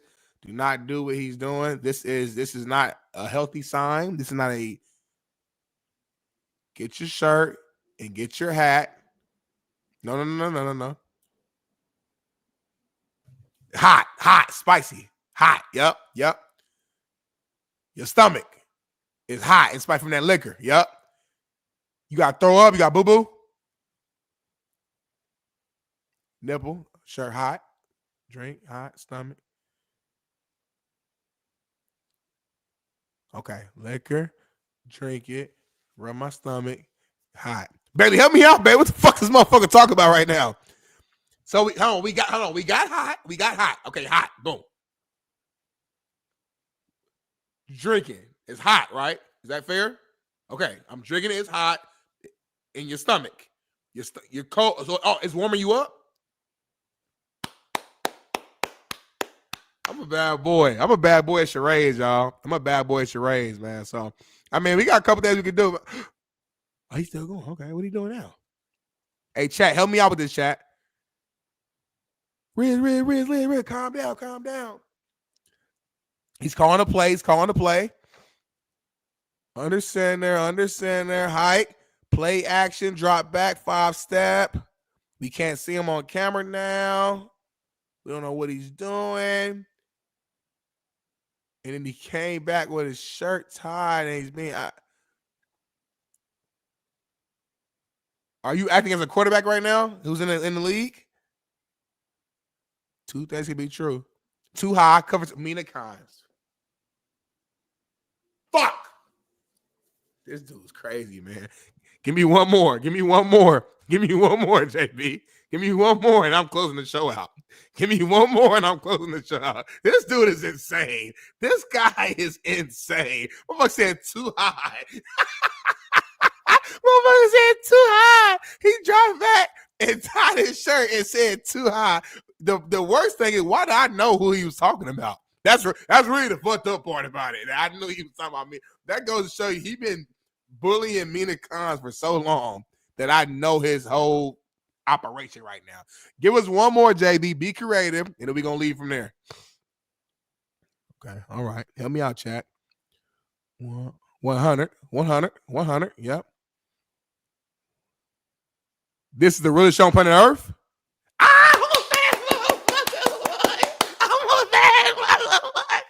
I'm smart, man. That's that Warren Central Boss education. Well, listen, y'all. JB's mic is broke. He gonna get it back right later on. His yacht is fucked up. He gonna get that fit. We gotta listen. We really show up on the herb. We in the hood. We got problems and situations, but we gonna get them fixed. And we appreciate y'all, man, for tuning in, man. The dynamic duo is back. I am returned, and I ain't leaving no time soon again. So either love me or hate me. Either way, you're gonna be watching. But this is the Coach JB Show with Big Smitty. And we going to see y'all tomorrow for Free Game Friday. It's going to get spicy, y'all. JB, if you got something else to do, let me know. Either way, we out. Peace. Issues get pressed so fast you don't get sacked like bags and baggage. Smitty and Jason Brown, kill the yeah, it's a rap. We what the game's been missing.